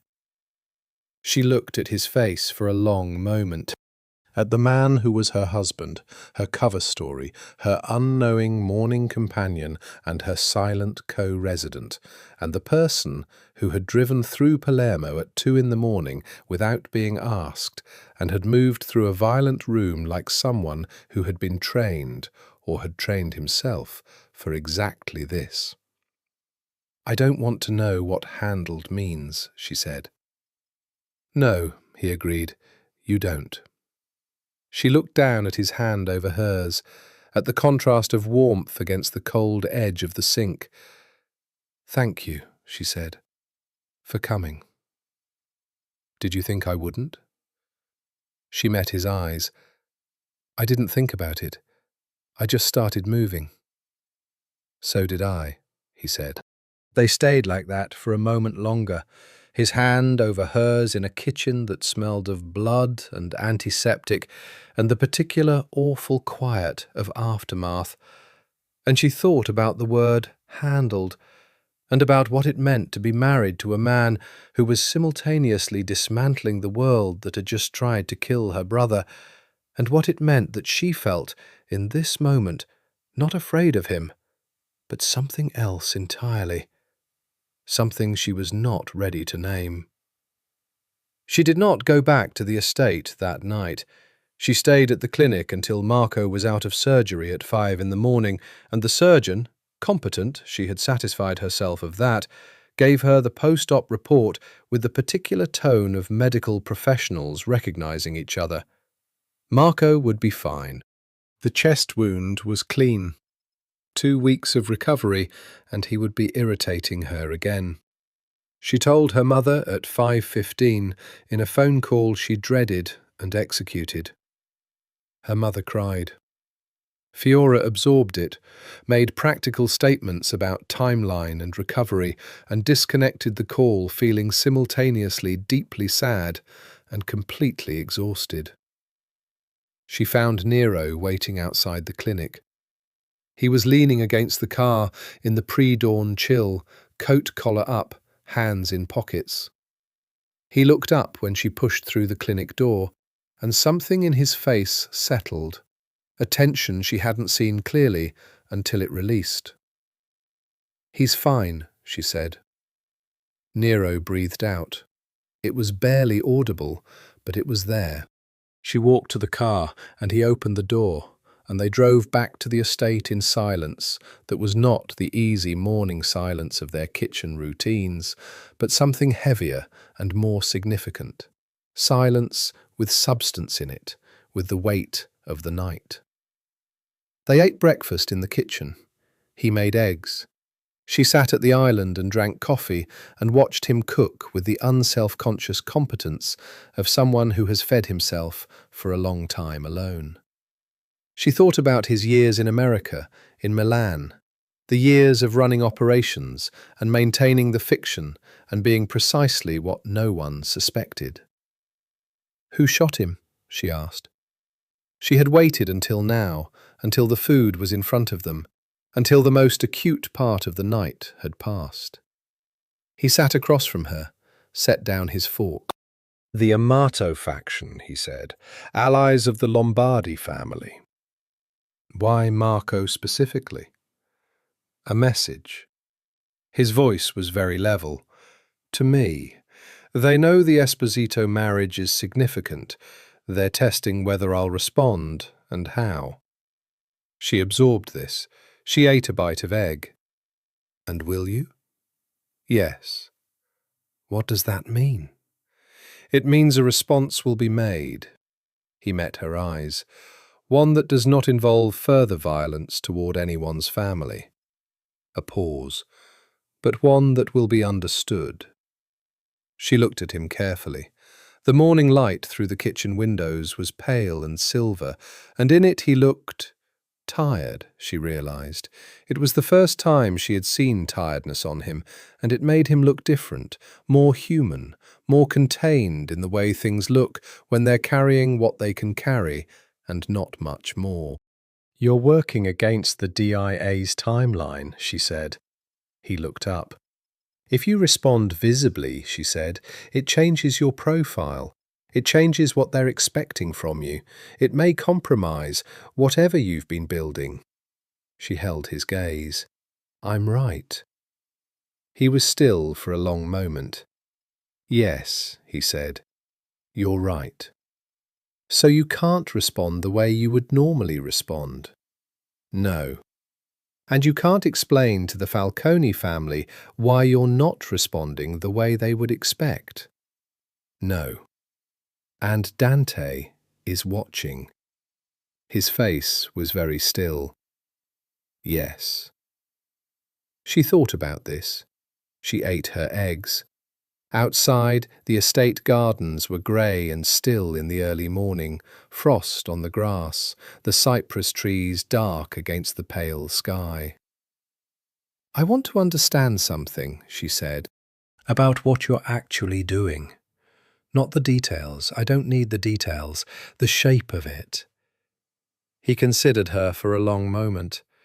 Then he got up and refilled their coffee cups and sat back down and said simply, "There is a commission. 5 families. They meet 4 times a year, and what they decide controls everything. Criminal enterprises, political corruption, economic structures in 3 regions of Italy. The aim is to dismantle the commission, not arrest one family, not strike one operation. Take it apart at the foundation."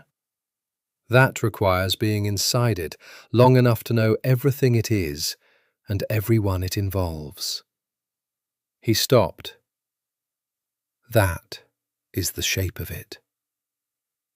She listened to all of this very carefully. And the marriage? My credibility within the commission required a demonstration of commitment to Palermo. A marriage to a Sicilian family, an old name, a significant alliance, was part of what established that I was not a disruption, but a continuation. He met her eyes. Your father's debt to Lombardy was real. The protection I offered was real.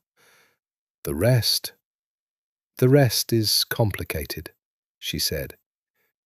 Yes. She sat with this. She thought about what it meant to have been, for weeks, so completely accurate in her assessment of this man, the intelligence, the control, the weight he carried, and also to have been missing the largest piece of it. She thought about how she felt about that. I'm not angry, she said, which surprised her even as she said it. I should be. You used me. Yes, he said, but you also... She searched for the word. You were honest when I asked directly. You kept the agreement. You came when Marco needed... She stopped. That is not a transaction, he said, and his voice was rougher than she had heard it. Your family's safety is not something I did for cover. I want you to understand that. She looked at him. Why? He met her eyes. Something in his face, the iron composure, the magnificent controlled surface, cracked very slightly, like light through stone that has fractured along an old line. Because you're in this with me now, he said, whether that was planned or not. And the people in my life, he stopped. I don't have very many, but the ones I do. He didn't finish the sentence. She understood it anyway. She reached across the table and put her hand over his, the same gesture he had made last night in the kitchen of the Via Libertà apartment, the same unconscious returning of warmth. She felt him go still under her hand. All right, she said quietly. Then tell me what you need from me. Not for cover. For this. The silence was long, and the pale morning light moved through the kitchen window, and something shifted between them, incremental and irreversible, the way tectonic things shift, not with drama, but with a pressure that builds along hidden fault lines until the landscape is permanently different.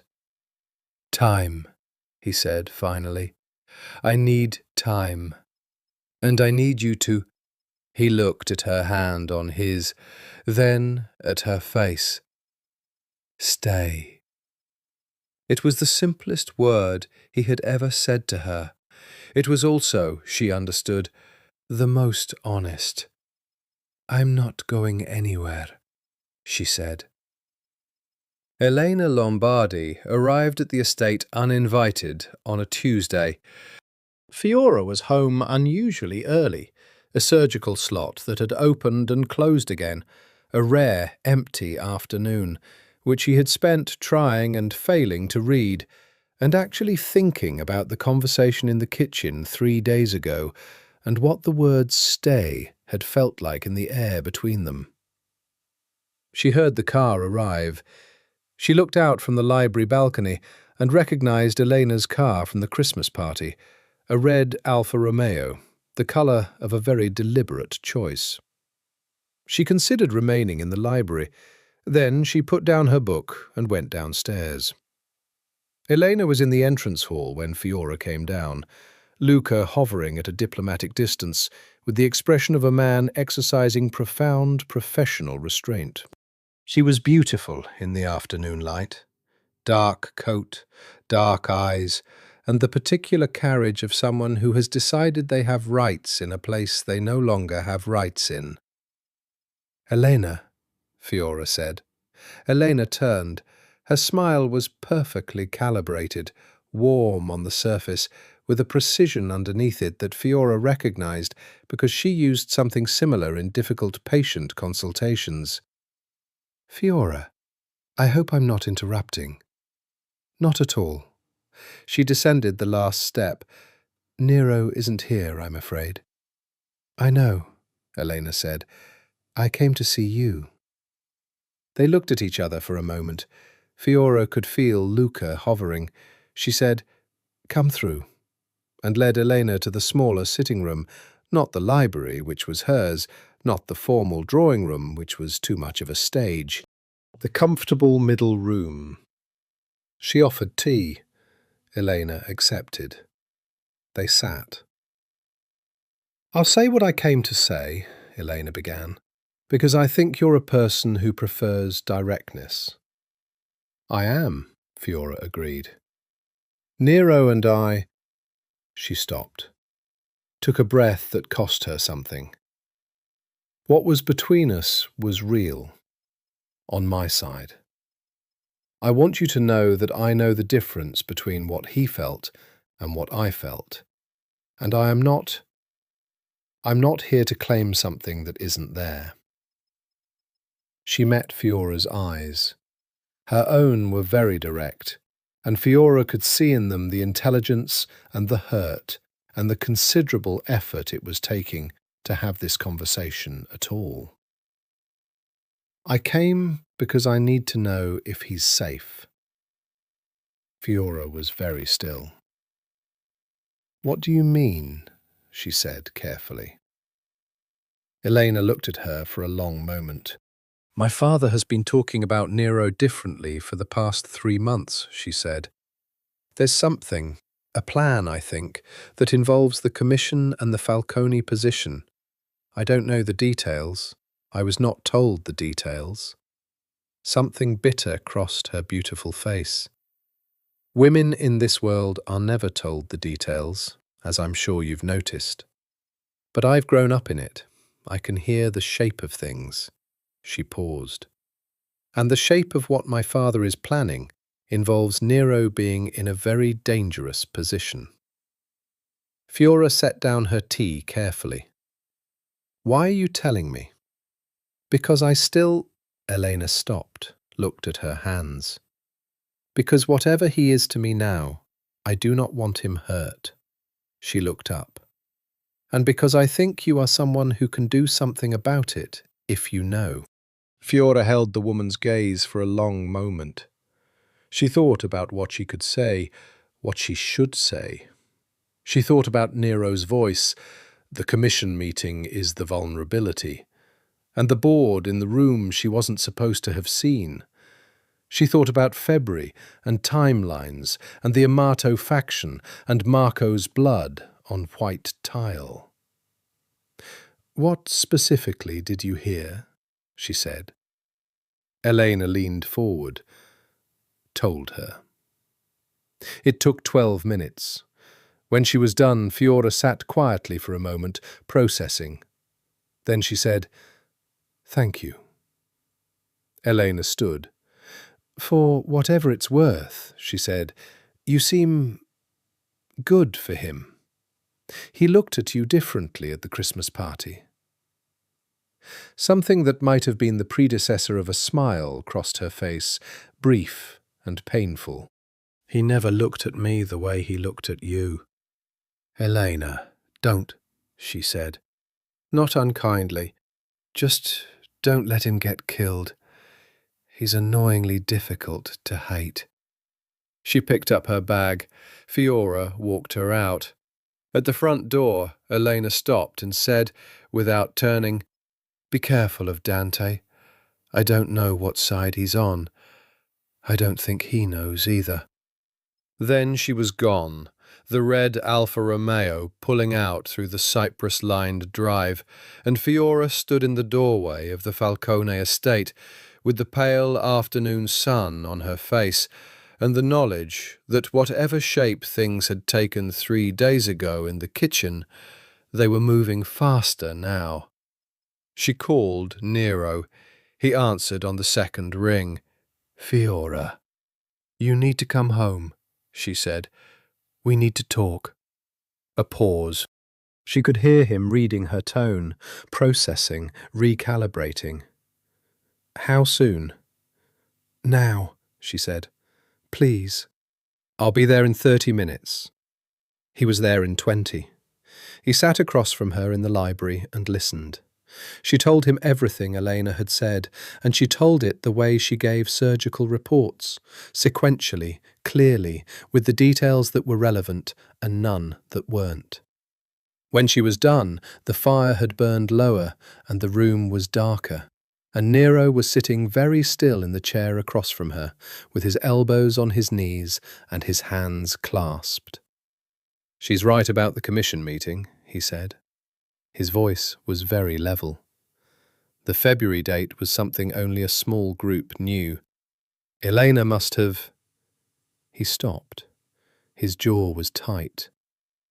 Her father trusts her with more than he realizes. "She came here to warn you." "She came here to warn you," he corrected. "There's a difference. She came because she understands that you are now the relevant person." He looked up at her. "That is its own kind of signal." "What do you mean?" "She came to you," he said, "because even Elena Lombardi, who knows me better than most, has recognized that you—" He stopped, restarted. "That you have a stake in this." She watched his face carefully. "And do I?" The question landed between them. He held her gaze, and something, a very significant something, moved across his expression. "Yes," he said quietly. "I believe you do." She did not look away from him. She said, "Tell me what Elena's information changes."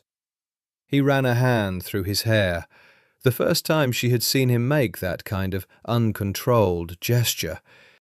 "The commission meeting is in 3 weeks, not February. They moved it." He stood, moved to the window, looked out at the dark garden. "The DIA expected February. They have a protocol for February. If the meeting is happening now, then the timing of whatever response they were planning is wrong." "Yes." He turned. "I need to reach my contact. Tonight. We need to revise the protocol." "Can you do that safely?" "Mostly." A very slight pause that she had learned to pay attention to. "There is one complication." She waited. "Dante knows I have a contact within the DIA," he said. "He doesn't know who. He has been—" he chose his word carefully— "circling for the past month. I think someone in the commission has suggested to him that I am not what I appear." "Someone told Dante you're an informant?" "Yes." "Who?" "The likeliest candidate is Enzo." His face was very still when he said his cousin's name. "Enzo has always resented my position. He is ambitious and not particularly patient. If someone from the commission wanted to destabilize me from within, they would have approached Enzo first." She thought about Enzo at the family dinner, the practiced charm, the slightly assessing eyes, the way he had watched Nero throughout the evening. She had filed it and forgotten it. Now she retrieved it. "What does Dante do if he believes it?" she said. "That is the question." He came back to his chair and sat, and looked at her with the expression of a man who has been running calculations for a very long time and has reached a point where they will not run further without additional data. "Dante is complicated. He grew up watching me walk away from what this family was. He interpreted it as betrayal for years. But he also... There is a part of him that has always known this world would kill him. And I think some part of him has wanted the exit I represent, if there is one. Then he might not expose you. He might not, he agreed. Or he might. And I won't know which until it's too late. She thought about Dante at the family dinner. The two empty chairs, the watchful, dark eyes, the barely contained restlessness. He is trying to figure out which side of a line he will stand on. Nero had said that weeks ago. "Let me talk to him," she said. Nero looked at her sharply. "No." "I'm the least compromised person in this situation," she said, and her voice was very steady. "I'm not DIA. I'm not Cosa Nostra. I'm a doctor who married into this because of her family, which is exactly what everyone believes. If I approach Dante as myself, not as your intermediary, but as myself, he has no framework to distrust it. It's too dangerous. Less dangerous than him becoming a liability." She held his gaze. "He doesn't know what I know. He doesn't know what I know about you. I can talk to him honestly about what this family has cost, what the violence has cost. I've seen it. I lived it last week in a clinic at 4 in the morning. That's not performance, that's true." Nero was looking at her with an expression she had no word for. The iron surface was not gone exactly, but transparent in a way it hadn't been. She could see through it, just barely, to the thing underneath. Something that was neither the controlled professional nor the quiet morning companion, but something between, something that was simply him. "You trust me," she said.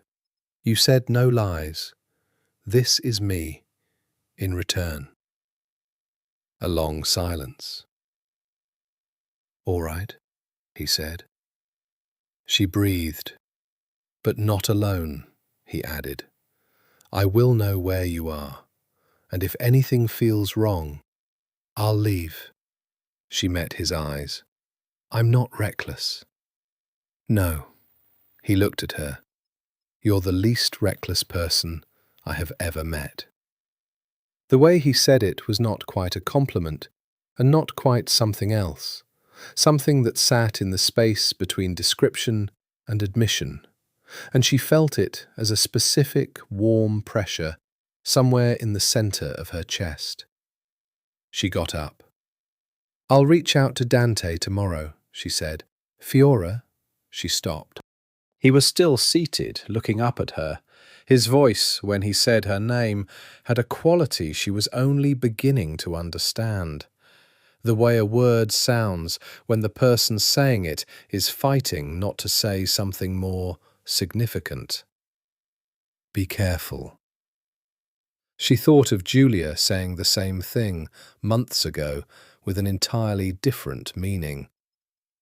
"I always am," she said. She found him at a bar in the old city, in the narrow streets near the Balaro market, where the 16th century architecture crowded close and the smell of the market lingered in the cold air, even in the evening. He was there because she had asked, and he had come, which she took as its own kind of answer. Dante Falcone was sitting at a corner table with a glass of something dark, and he looked up when she walked in with the particular wariness of someone who has agreed to a meeting and spent the intervening time reconsidering. She sat down across from him, ordered water, let the silence sit for a moment. "You didn't tell him you were coming here," Dante said. "I did, actually." Something flickered in his face. Surprise recalibrated quickly. "He let you?" "He doesn't let or not let me do things," she said. "I told him my plan, and he disagreed, and then he agreed." She met his dark eyes, so much like his brother's, and so unlike them at the same time. "He trusts me." Dante looked at her for a long moment. "Why should he?" "I don't know," she said honestly. But he does, and I think you know things about your brother that you don't know how to carry alone. A silence. He turned his glass on the table. What do you want from me? Nothing tactical, she said. I'm not here for information or to protect anything specific. I'm here. She thought about how to say this accurately. I'm here because I became part of this family under circumstances I didn't fully choose, and the person I'm married to is in danger, and the one variable I can't calculate is you. He looked up at that. I'm a surgeon, she said. I remove uncertainty where I can. You are uncertainty. What do you think you know? He said. I know your brother has been working against the commission for 4 years. I know someone told you to suspect him. I know you haven't acted on it, which means you're still deciding. I know... She paused. I know that if you expose him, he will die. Not be arrested, not be prosecuted, die. And I think you know that too. The bar was warm and low lit. Around them, ordinary life, couples, groups of friends, a television showing football. Dante's jaw tightened. He looked down at his glass. He left me behind, he said. It came out quieter than she expected, underneath the guard. When he went to America, when he started, whatever this is he's been building. He never said a word to me. No, she agreed. He didn't. I'm his brother. Yes, and you were 16 when he left, and 17 when your father died, and he believed that protecting you meant keeping you at a distance. She said it simply, without apology or softening. I'm not defending it. I'm naming it. He made a choice that he thought kept you safe, and the cost of that choice is that you grew up in a family that would have killed him if they'd known what he was, and you didn't know either. Dante was very still. He needs you to choose, she said. He won't ask you. He doesn't ask for things. But the timeline is now, not in February. And if you're going to stand against him, it needs to happen before the commission meeting. And if you're going to... She stopped. He needs his brother. He has nobody. He has you, Dante said. He has me 3 weeks into a marriage he arranged for strategic reasons. She said it without bitterness. What he has in me is provisional, still forming. What he could have in you is something that doesn't require footnotes. The silence stretched. Dante looked at his hands. He had his brother's hands, she noticed, the same structure, the same steadiness. What happens, he said slowly, after, if he does this, dismantles the commission? I don't know, she said honestly. Neither does he exactly.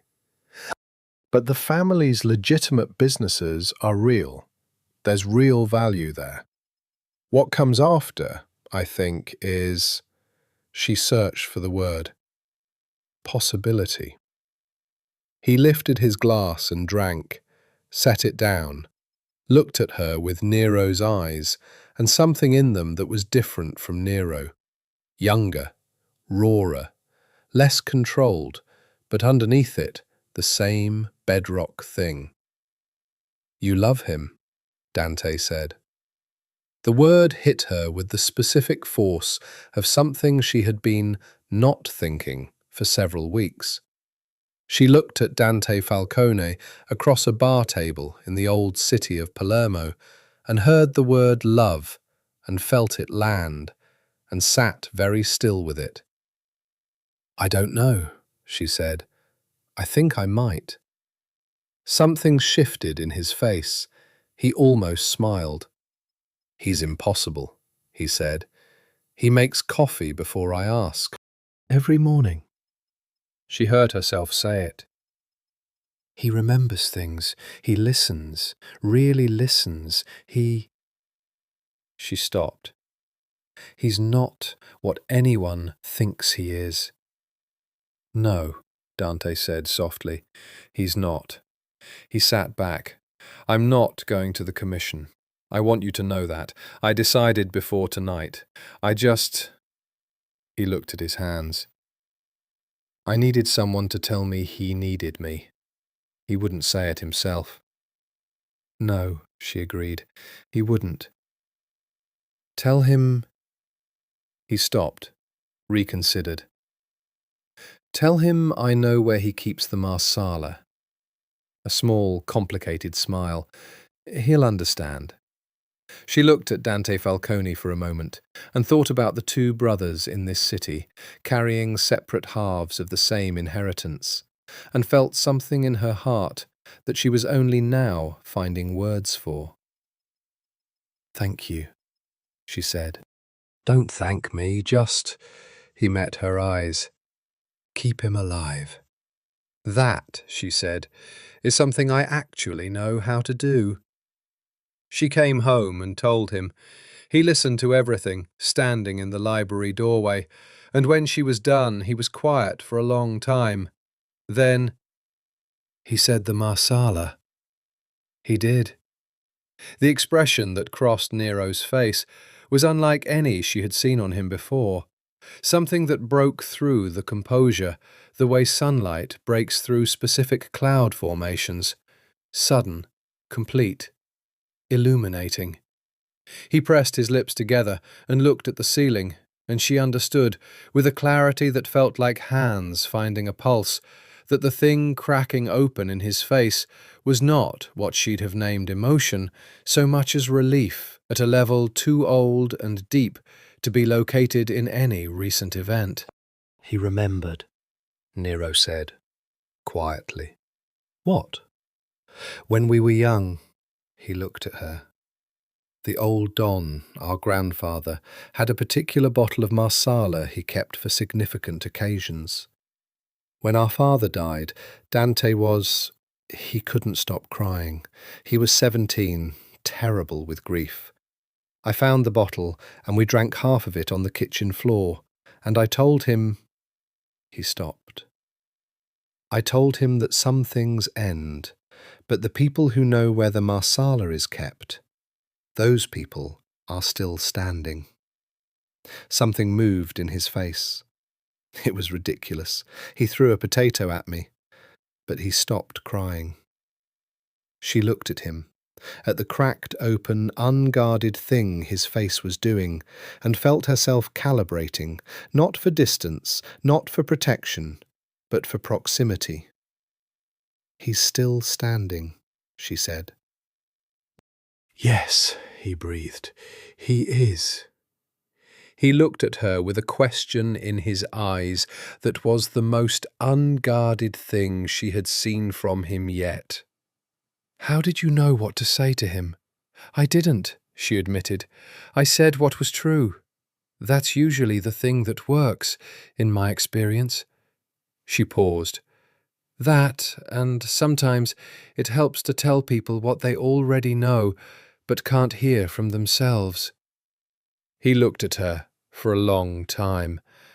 The library was warm, the fire low, the room full of books, and the particular quiet of late evening when everything that needed to happen today had happened, and tomorrow hadn't started yet. The commission meeting, she said. When, exactly? 3 weeks and 2 days from now. He came to his chair and sat. I spoke to my contact tonight. The revised protocol is in place. But... He ran a hand over his face. The tiredness she'd seen after Marco's shooting was back, deeper. There is risk. The kind of risk that can't be managed entirely. She sat across from him. Tell me. My position requires me to be present at the meeting. When the arrests begin, I am... He said the word like it cost him. Exposed. visibly associated with the outcome. The Commission will understand immediately what I am, what I've been. And they'll want to respond. Yes. To you, specifically. To me, he said, and to anyone connected to me. His eyes met hers directly, which is why I need you to go to your apartment that evening, not the estate, your own building, the security there. I've already spoken to— No, she said. He stopped. I'm not going to my apartment, she said. I'm not going to sit in my apartment while you're at a commission meeting being whatever you're being exposed as. That's not— She heard the words she was about to say and let them happen. That is not something I'm willing to do. Fiora, I understand the risk. I am a person who calculates risk professionally. I am telling you that the risk to me is less significant than— She stopped, started again. Nero. I have not spent the last 4 months becoming someone who sits in an apartment, waiting.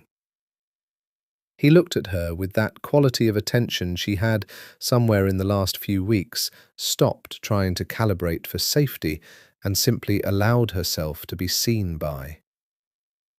What has 4 months made you? He asked, very quietly. She thought about this, about the mornings, about the library. About 2 in the morning and her brother's breathing on the phone. About Elena in the sitting room and Dante in the bar and the marriage certificate in a drawer somewhere and the ring that she had, she realized, completely stopped noticing as a foreign thing on her hand. Someone who has a stake, she said, his words from before. She saw him recognize them. I can't let you. You don't let or not let me, she said, with something close to warmth. You trust me. You said so. She met his eyes. Trust me now. The silence between them changed. She felt it shift, felt the whole tenor of the room alter, felt him looking at her with something that had finally stopped being controlled. Fiora, he said. Her name. Just her name. In a voice she hadn't heard from him before, stripped of everything but the fact of saying it. I know, she said, because she did. He stood up and crossed to her, 2 steps, no more, the geography of the room small enough that they had never been very far apart, and he cupped her face in his hands with the same deliberateness she had felt once before, at the altar, but utterly different in character. Different because there was no one watching, different because his hands were not quite steady. She felt the slight tremor in his hands and thought, this is the truest thing I have seen from him. He kissed her. Not briefly, not for performance, not controlled.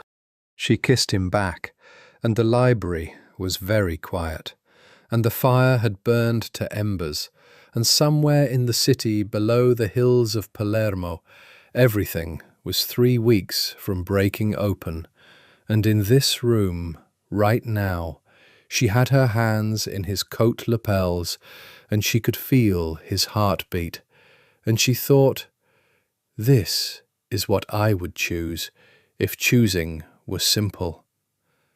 Stay, she said. He pressed his forehead to hers.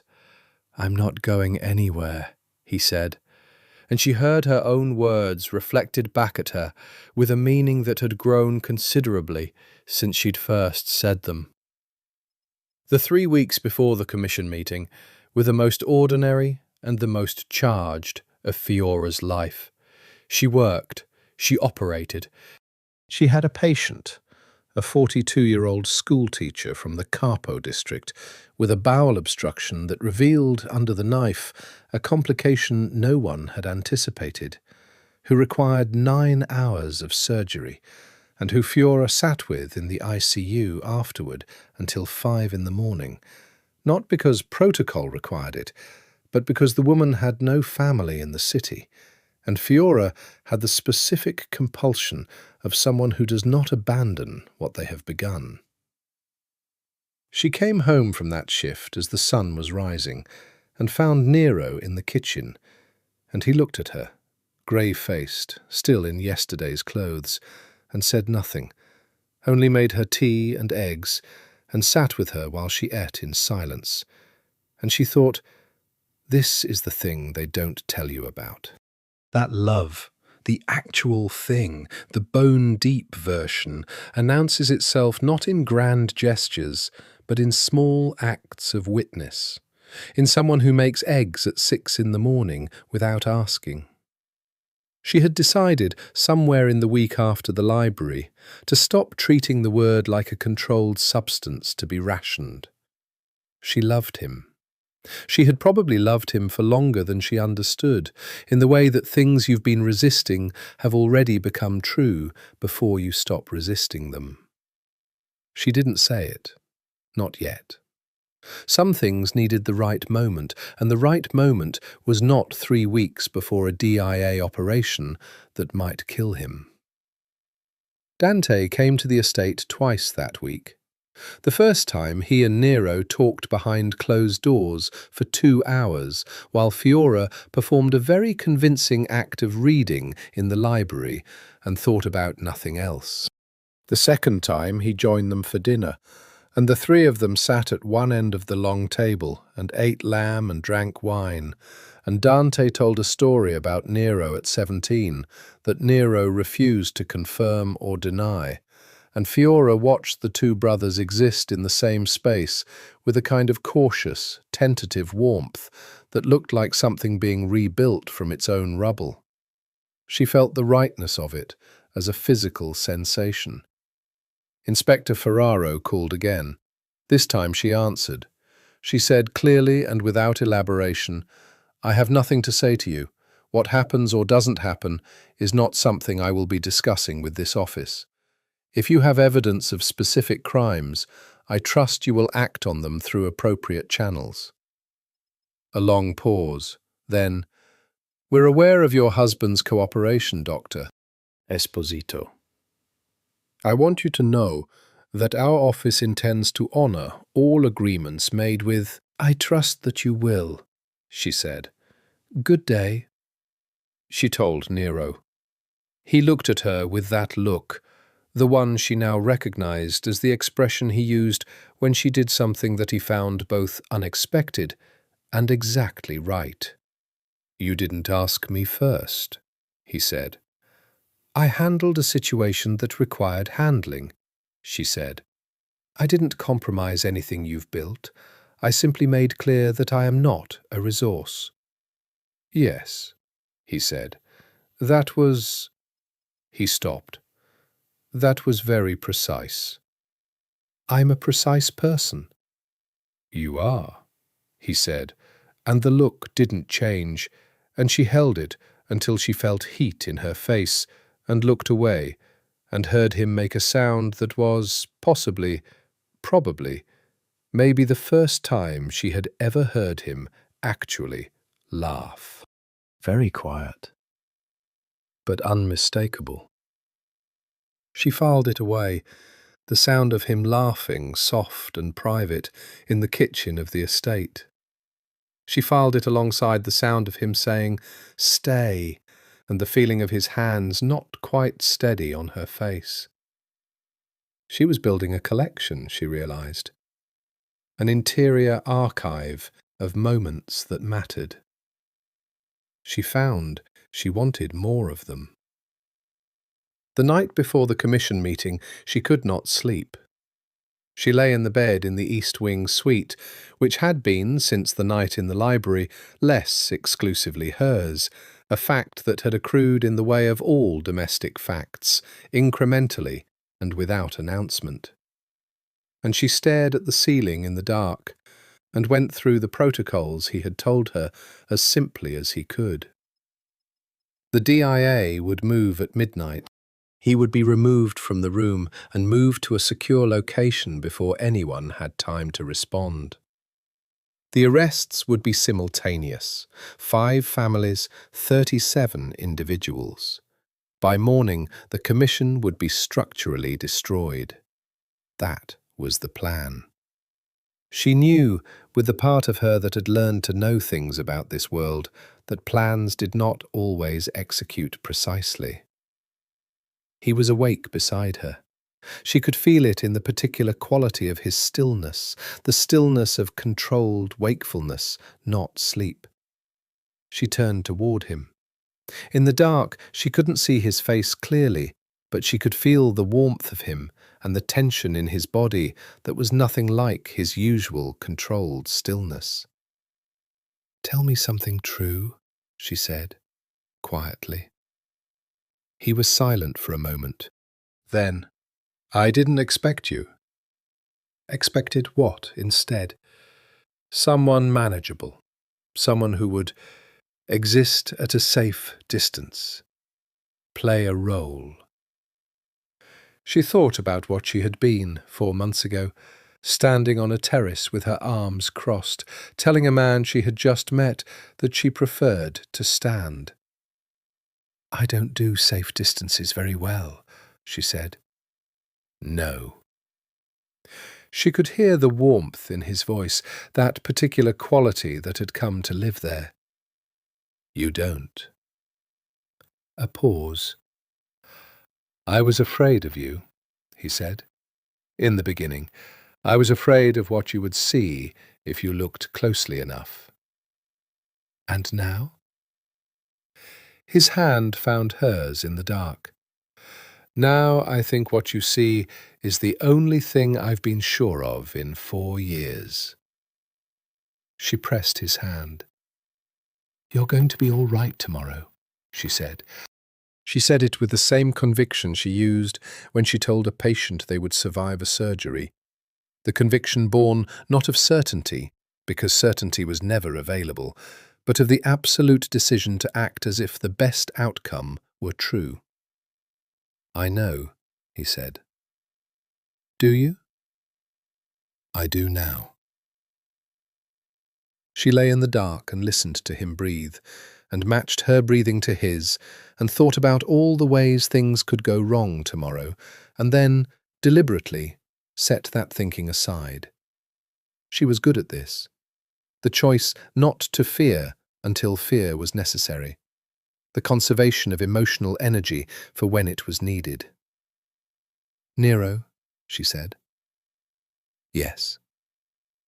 She said it, quietly, into the dark, with no preamble and no qualification, because she was a person who believed in naming things correctly. "I love you." The silence that followed was very long. Then he pulled her close with both arms and pressed his mouth against her temple, and she felt the thing in him that had been held at arm's length from everything dissolve, completely and without resistance, into the simple fact of holding her. "Fiora," he said into her hair, just her name. But the way he said it was the whole answer. The day passed slowly. She operated in the morning, a scheduled case she had refused to cancel because her patients could not be subsidiary to this, and came home in the afternoon to find the estate quieter than usual, the ordinary staff reduced, Luca moving through the rooms with the particular efficiency of someone who has been told to make things ready and is not asking questions. Dante arrived at 6. He sat with her in the library, the two of them, while Nero dressed for the commission dinner. Because it was a dinner, apparently. The commission always began with dinner, like a terrible formal meal before a terrible formal proceeding. "He knows what he's doing," Dante said, which told her he was as afraid as she was. "Yes," she agreed, which was not agreement about being unafraid, but agreement about the fact. "He's been doing it for 4 years without getting killed." "That's true." And he doesn't take unnecessary risks. You know that. I know that. She looked at her hands. Dante, I'm not trying to talk either of us out of being afraid. We're allowed to be afraid. She searched for it. I need to sit somewhere and be afraid quietly, instead of somewhere alone. He looked at her for a moment. Thank you, he said, for what you did in the bar. I said what was true. You said what I needed to hear. That's different and harder. He picked up his glass of water, set it down. He's lucky, he said, to have you. He's infuriating, she said. He makes unilateral decisions and he communicates in approximately 12% of the words required for full transmission of meaning, and he once spent 20 minutes rearranging the books on my bedside table without asking, because they were bothering him. Dante blinked. Then he laughed. A real laugh, brief and bright, very like his brother's and entirely different. Nero appeared in the doorway at 7:15. He was in black, the precise, impeccable tailoring of a man who understood that presentation was information. He looked at Fiora and then at Dante, and something moved between the three of them, a shared knowledge of what this evening was, waited and acknowledged, and then set down. Don't wait up, he said. The lightness in his voice was deliberate, and they both heard the effort in it. Don't tell me what to do, Fiora said. His mouth did the thing that wasn't quite a smile. He crossed to her, lifted her hand. He pressed his mouth to her knuckles, not a performance, just a thing he did, quietly and privately, with his eyes on hers. I'll be back before morning, he said. She held his gaze. I know, she said, and she said it with all the conviction she had. He left. The evening was very long. She and Dante ate dinner neither of them wanted, left most of it, talked about things neither of them were thinking about. Medicine, his degree in economics that he had never used, a bar in Naples he had liked, a restaurant in this city they both knew. Surface conversation, with a depth beneath it that neither of them acknowledged, because acknowledging it would mean sitting in the fear directly, and the fear was enormous. At 10 o'clock her phone lit up, Nero's number. Her heart contracted. She answered. Yes? Everything is in position. His voice was low and very level. In approximately 2 hours, you'll be able to hear things happening in the city. Don't worry about sounds. It will be loud, and then it will stop, and it will be over. Where are you? At the dinner. In a bathroom, briefly. Something in his voice that she recognized as the specific composure of someone who is putting it on for her benefit. I wanted to call before... He stopped, started again. I wanted to hear your voice. She closed her eyes. I'm here, she said. I know. A pause. If something... Don't, she said. Fiora, don't say if something, she said. Come home, and then you can say everything you want to say in person. Her voice was very steady. She was very proud of how steady it was. Do you understand? A beat. Then, yes. Good, she breathed. I love you. I love you, he said. Simply, directly, with no hesitation, in the bathroom of a restaurant where 37 people were about to be arrested, and his 4 years of careful fiction was about to become truth. I love you, Fiora. I will come home. The line disconnected. Dante was looking at her across the table. His face was very still. "He said it," Dante said. "Yes. He never says that." His voice was rough. "I have been his brother my entire life, and I have never heard him say—" He stopped, pressed his lips together. "He loves you." "I know," she said. They waited. At 12 minutes past midnight, they heard it.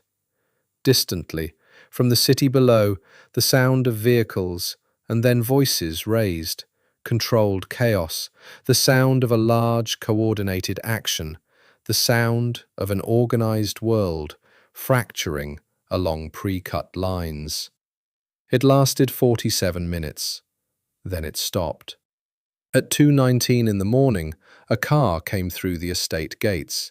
Fiora was on the front steps. Nero got out. He was still in his black dinner clothes. There was a cut above his left eyebrow that hadn't been there when he left, small, already clotting, but there, and he was moving with the careful deliberateness of someone who might be injured and has not yet assessed the full extent. He looked across the courtyard at her, and something in his face, in the fall of light from the estate windows, was different. Younger, she thought, or more accurately, less old. She walked to him.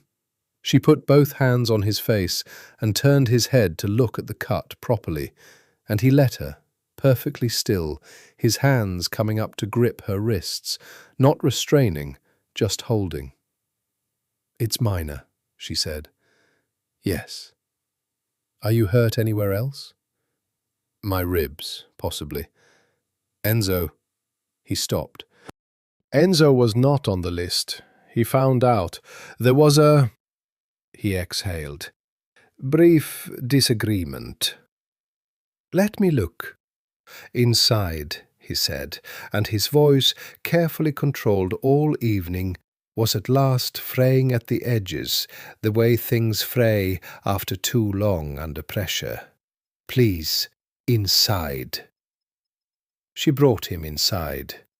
She looked at his ribs, bruised, not broken, and cleaned the cut and closed it with steri-strips while he sat at the kitchen island where they had drunk their morning coffee in his ruined dinner clothes, and watched her work with the expression of someone who has returned from a very long journey to a place they weren't sure they'd see again. "It's over?" she said. "The commission is over," he said. "The arrests are complete, the agreements hold." He watched her hands. "It will take months, years before the structure's fully, but the commission is over." "Yes." "And Enzo?" A pause. "Arrested." His face was very still. Dante didn't go to the commission," she said. "He came here and sat with me and ate dinner, and we talked about a restaurant in Naples." Something extraordinary happened in his face.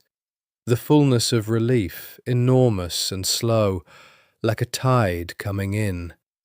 "He came here," Nero said.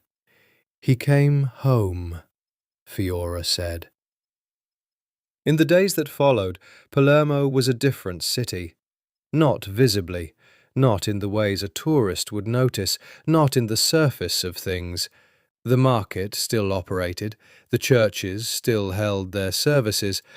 The sea was the same colour it had always been, and the light in the afternoons still fell golden over the old city. And the cats that lived in the ruins near the Norman palace still conducted their ancient territorial business with complete indifference to human events.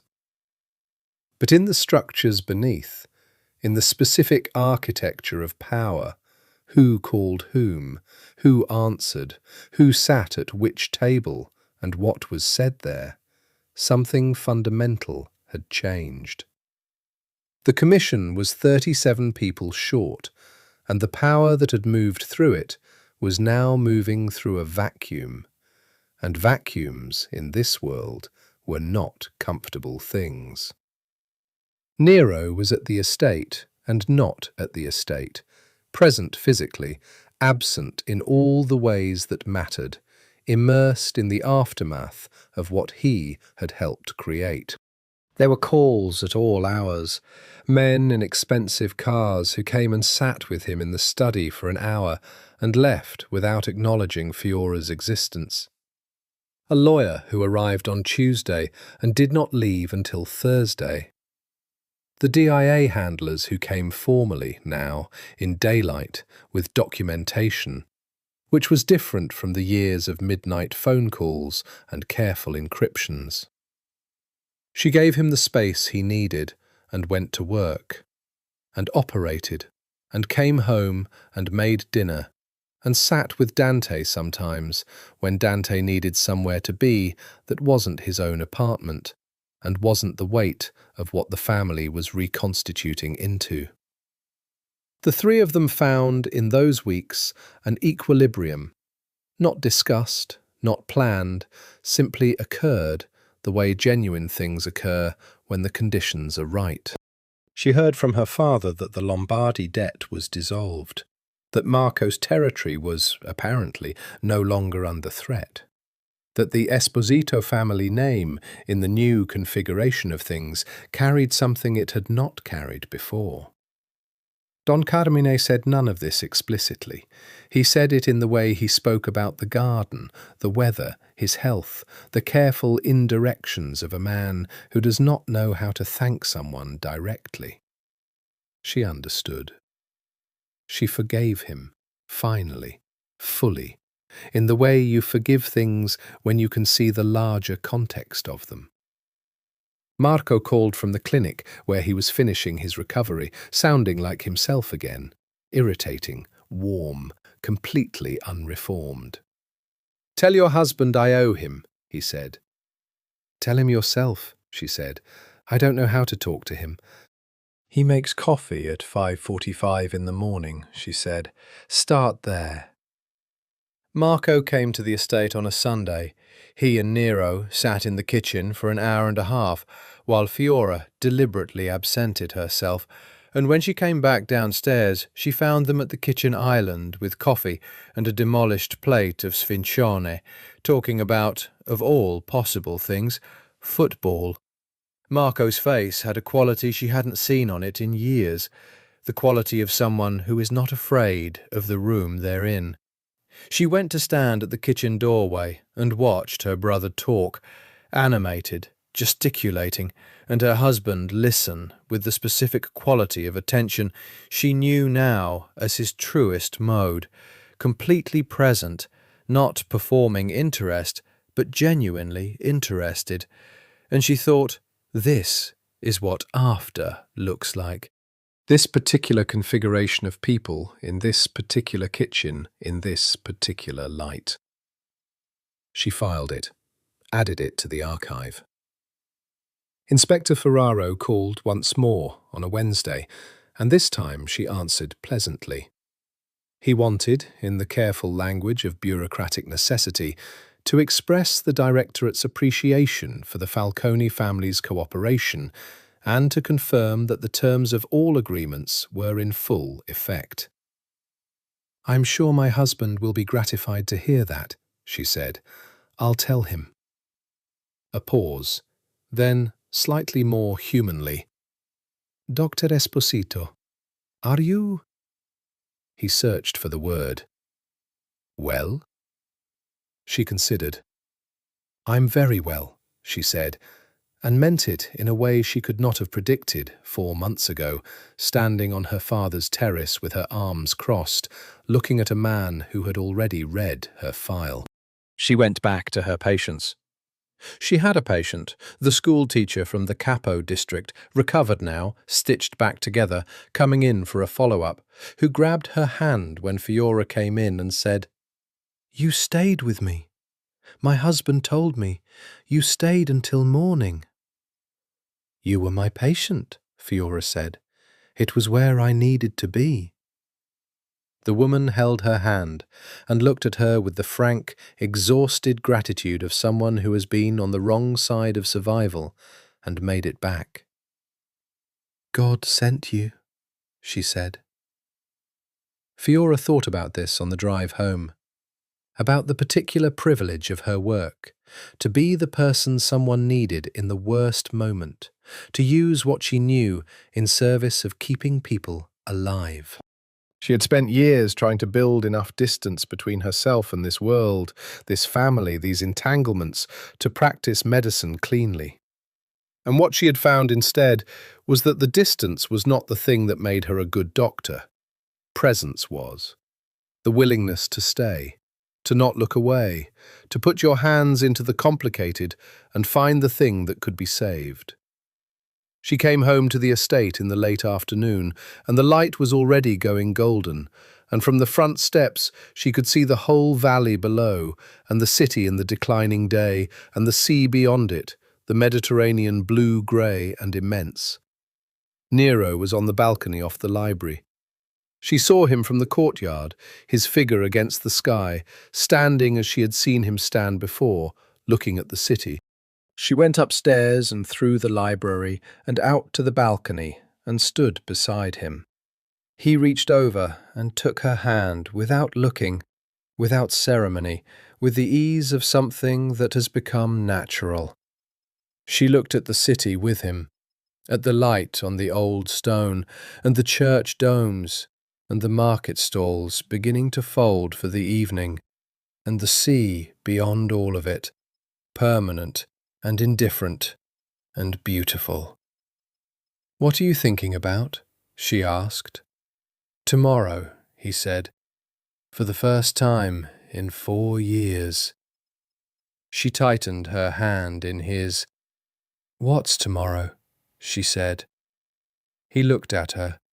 His face in the late light was, she searched for the right word and found it, open. Simply, completely open, the way a room looks when all the windows are finally unlocked and the air has been let in. "Whatever we make it," he said. 6 months after the commission meeting, on a Tuesday morning in June, Fiora was eating breakfast alone in the kitchen. Nero was in Milan for the week, which was a new development of the legitimate operations he was actively expanding, when she found the document. She hadn't been looking for it. She had been looking for the emergency contact form she was supposed to have submitted to the hospital 2 weeks ago and had been mislaying persistently.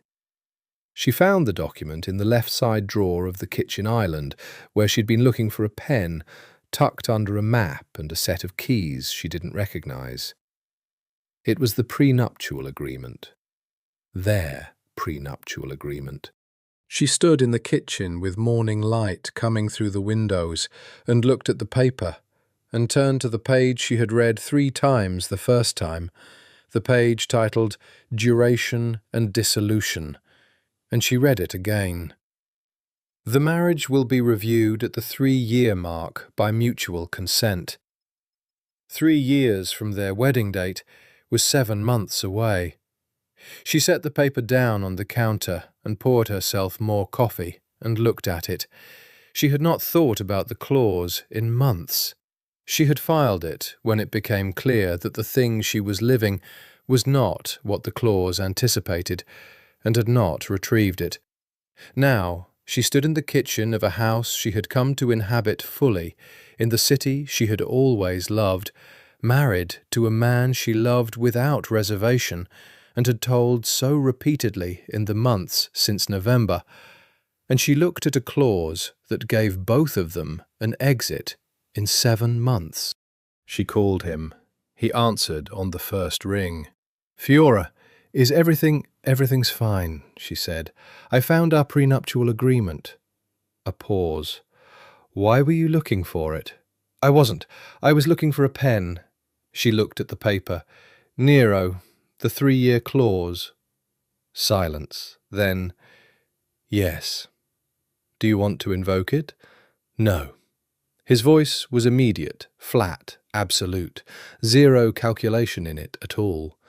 No, Fiora, I don't want to invoke it. She let out a breath she hadn't realized she was holding. I want to revise it, he said. The agreement, the whole thing. I've been thinking about it for months. I want... He stopped. In Milan, in whatever room he was in, she could hear him breathing, and the specific quality of that silence was one she knew now as his particular way of choosing words for things that mattered. I want to renegotiate. New terms. Terms that don't have an exit written in. She looked out the kitchen window at the garden, at the June morning, at the ordinary, extraordinary beauty of the estate and the valley beyond, and the city she had grown up adjacent to, and come back to, and found, in the most unexpected way, a life inside of. Come home first, she said. We can negotiate when you're home. I'll be back Thursday. Thursday, then. Fiora. His voice did the thing it did with her name. Yes? I love you, he said. I wanted to say it while I was thinking about it. She smiled, the kind of smile she was alone for, the private, unguarded kind. You can say it in person on Thursday. I know. I wanted to say it now, too. Nero, she said. Yes? Drive safely on the way home, and answer your emails from the hospital. They've been trying to reach you about the pediatric wing donation since Tuesday. A pause. Then, softly, the pediatric wing. You thought I hadn't noticed where the monthly deposit was going. She set her hand on the counter, palm flat, the gold band on her fourth finger bright in the morning light. You're not as subtle as you think. I'm usually very subtle. With most things. Not with this. She paused. It's a good thing to do, Nero. You told me in the beginning that you were going to redirect the money. I did.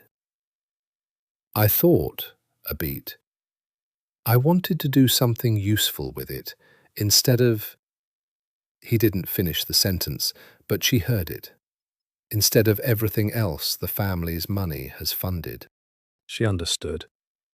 She stood in the kitchen with the prenuptial agreement on the counter and the morning light coming through the windows, and the man who had arranged a marriage and become her husband and dismantled a criminal organisation from within and quietly funded a children's hospital ward. And she thought, this is who he was when no one was looking. Come home, she said. Thursday. Thursday, he confirmed. Then, don't let Dante near the kitchen. He burned the fennel last time. He burned it once. He burned it deliberately. He claims otherwise, but I've seen his face when he cooks fennel. She laughed. The easy, unguarded laugh she had found, gradually and then all at once, available in this house. Goodbye, Nero. Goodbye, Fiora. She hung up. She folded the prenuptial agreement and set it neatly in the drawer where she'd found it, with a pen on top of it so she could find it again on Thursday when they would sit down and change the terms. She finished her coffee. She put on her jacket.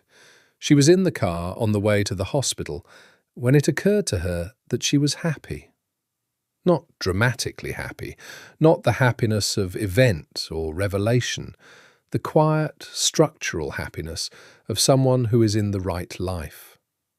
She sat with that, quietly, all the way to work. November came again, 1 year from the wedding. She was sitting in the garden on a Sunday morning, the late autumn light very pale, her coffee on the stone table beside her, reading the journal she had started sometime in January, a habit she had resisted for years because she'd believed she didn't have the patience for it, and had discovered she had simply been reserving it for a life worth recording. Nero came out from the house with 2 more cups and a plate with 2 cornetti on it, and she moved her legs off the extra chair to let him sit. He sat. He ate one cornetto. He looked at the garden with the morning expression she knew as his truest face. Not the controlled professional, not the managed public composure, but this one. Quiet, attentive, present. "Marco called," he said. "He wants to come for the anniversary dinner." "He wants to eat Luca's cooking," she said. "Yes, probably. Shall I tell him yes?" "Tell him yes. Tell him to bring someone if he has someone. He's been vague about that." Nero looked at her, a slight lift of his brow. "He mentioned a woman in his last call," she said. "I'm choosing to be optimistic." "You're a romantic," he said. "I'm a pragmatist who has discovered that romance and pragmatism are not mutually exclusive." His mouth curved, a full smile. She had them now, had been collecting them for a year, each one catalogued. This one was her second favourite, the one he used when she said something that surprised him and delighted him in equal measure. "Dante will come," she said. "Yes. And Concetta, if her hip is better. She'll come even if it isn't. She has views about attendance at significant occasions. She has views about everything." "She does. They're usually correct." Fiora looked at him across the garden table and thought about the first time she had sat across a table from him, in the library, with the fire and the city lights and the particular charged quality of two strangers beginning a very complicated negotiation. She thought about how she had kept her arms crossed and her voice level, and told herself that the cold feeling in her chest was strategy, not longing. She had been wrong, it turned out, or partially wrong. The strategy had been real. The longing had also been real. Both things, simultaneously, which she had been slow to admit, because it was difficult to be simultaneously strategic and in love, and she was a person who preferred not to do difficult things without full preparation. Full preparation for this particular difficulty, she understood now, was not something anyone offered. You arrived at it by already being inside it. The renegotiated prenuptial agreement was in a drawer in the study, signed and witnessed and changed. The 3-year clause replaced with language about the duration of the marriage as defined by both parties' ongoing consent, which was a legal way of saying, "We are staying unless both of us decide otherwise," which was a legal way of saying, "We are staying." She had a complicated relationship with the word staying. She had spent a large part of her adult life moving away from things, toward the clean distance of professional competence and personal independence, which were real values she retained and did not regret. But staying, in the sense of choosing to remain, actively, in the presence of something you love, that was different. That was its own kind of intelligence, its own kind of courage. She had learned it from him, partially. From watching him stay in a position for 4 years that required constant vigilance and cost him things she would never fully know the extent of. From watching him stay present in the mornings, in the library, in the kitchen, when staying was harder than absenting himself would have been. And from the school teacher from the Capo district, from Marco's clinic vigil, from Dante in a bar in the old city saying, "Keep him alive," with the voice of someone who had needed to be kept alive himself. Staying, she had decided, was not the passive thing. It was the most active thing. "Tell me something true," she said. Nero looked at her. It was their thing. She had said it first, months ago, in the dark before the commission meeting, and he had claimed it. They said it to each other now, when they wanted access to the thing underneath the ordinary. Like a password. Like a key. I'm afraid of how much I need this, he said, simply, without pretense. Afraid the way I was afraid of you at the beginning, for the same reason. She looked at him across the small stone table with the pale autumn light and the garden and the city below and the year they had built together behind them and everything ahead of them not yet known. Tell me something else true, she said. He reached across the table and took her hand, held it the way he held it now, without ceremony, without performance, with the ease of something that belongs. I am very glad, he said, that you preferred to stand. She laughed. She couldn't help it.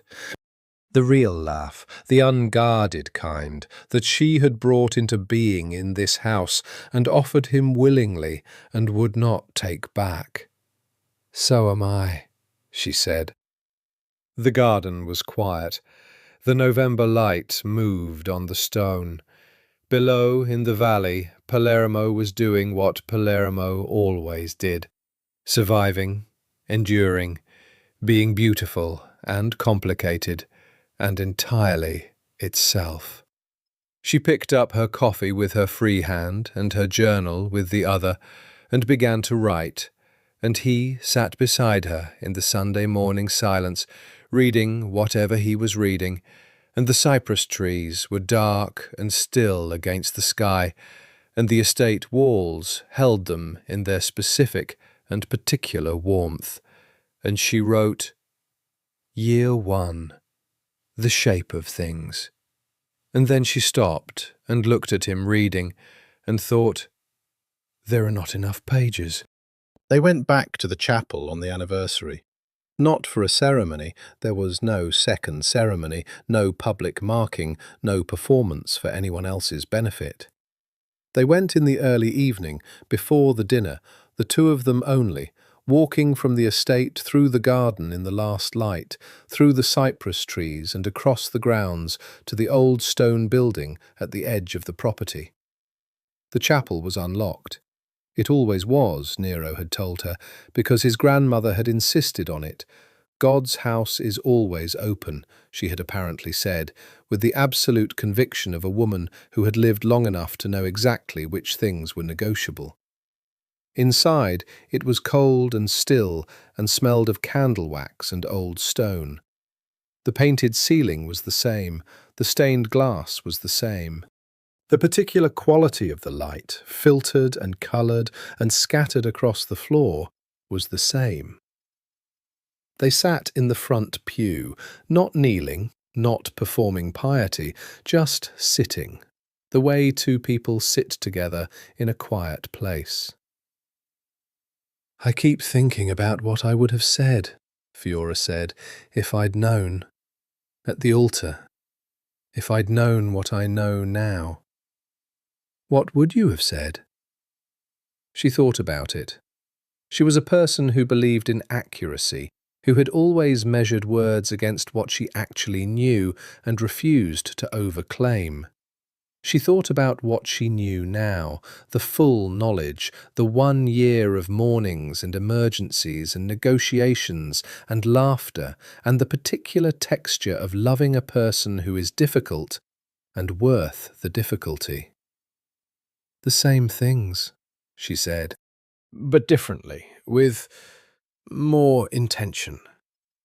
He turned his head to look at her. In the filtered light, his face was as it had been on the night she first came here, angular and serious and striking, and also entirely different, because she knew it now, knew the landscape of it, knew where the warmth lived, and where the old weight settled, and where, if you knew to look, the thing he called love was visible in him as a constant thing, structural, not decorative. I would have looked at you, she said, instead of past you. He was quiet for a moment. I looked at you, he said. I know. She remembered it, the quality of his attention at the altar, the dark eyes holding hers. I thought it was assessment. It was, he said. It was also He stopped. She waited. He rarely went back for words once he'd abandoned a sentence, but this time he did. It was the first time I had looked at someone and thought, "This is something I have not planned for." She absorbed this. Outside the chapel windows, the light was fading, the blue hour descending over the grounds. "And now?" she said. "Now," he said, "you are the only thing I have that I did not plan." She leaned her head against his shoulder. He brought his arm around her, and she felt the warmth of him, and the steadiness of him, and the specific comfort of someone who has become, without announcement, the person your body orients toward. "Tell me something true," she said, for the second time that day. She felt him think. "This is the most afraid I have ever been," he said. She lifted her head, looked at him. "Not of anything specific," he said. "Of losing this, now that I have it. The commission was easier in some ways. I knew what I was protecting.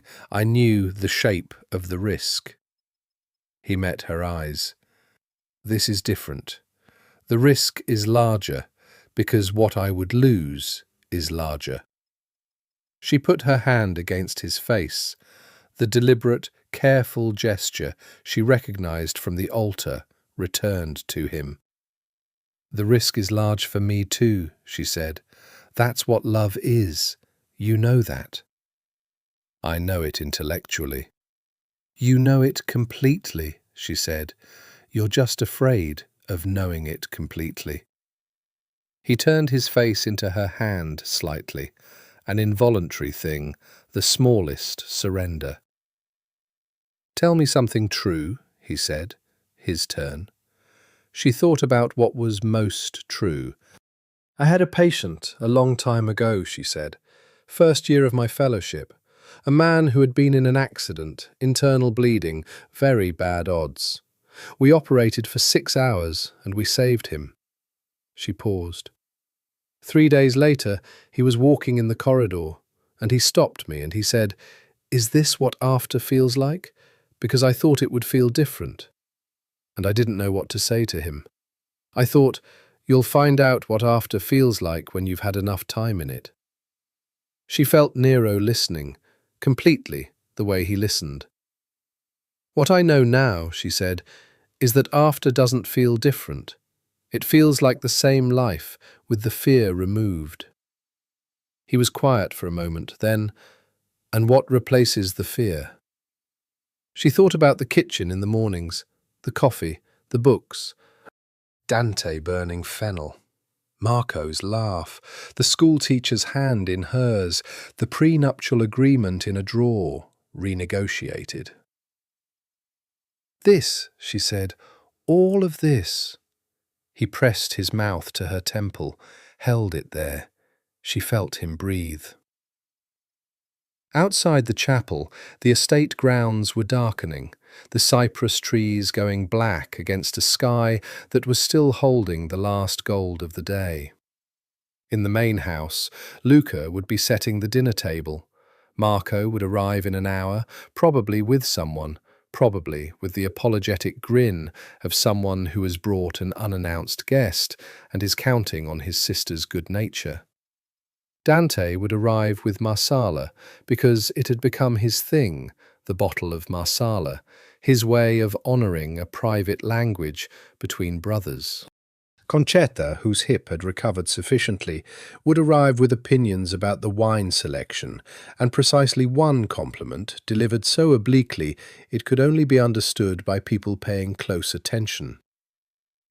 The whole complicated particular life they had made, accident and intention and love, and the specific Palamitan architecture of blood and loyalty and change, was waiting in the house on the hill. Fiora thought about the woman she had been a year ago, standing in a driveway in the October dark, with her arms crossed, telling a man she didn't know that she preferred to stand. building her small fortifications against a world she hadn't chosen. She did not regret those fortifications.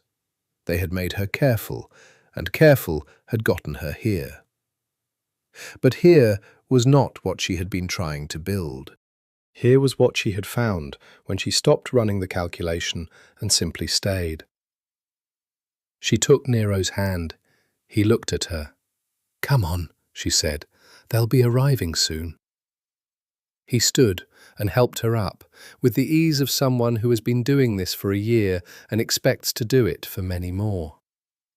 They walked to the chapel door and out into the November evening and through the garden, side by side, in the last light. The estate was warm and lit. From the front steps the valleys spread below them, the city, the sea, the sky still holding its last colour at the edge of the world. The whole enduring, beautiful, complicated thing. He held the door for her. She walked in. And the door closed behind them, and the house received them. And that was the truest thing of all, that they had built this together, out of calculation and compromise and accident and honesty and the stubborn particular refusal of two very controlled people to remain unaffected by each other. That was the whole story. That and the coffee at 5:45 in the morning, and the way he said her name, and all the rest of it, the ordinary miraculous rest, the after that doesn't feel different but is, because the fear is gone, and what remains is this: us, ours, here, permanent as stone, warm as light, true.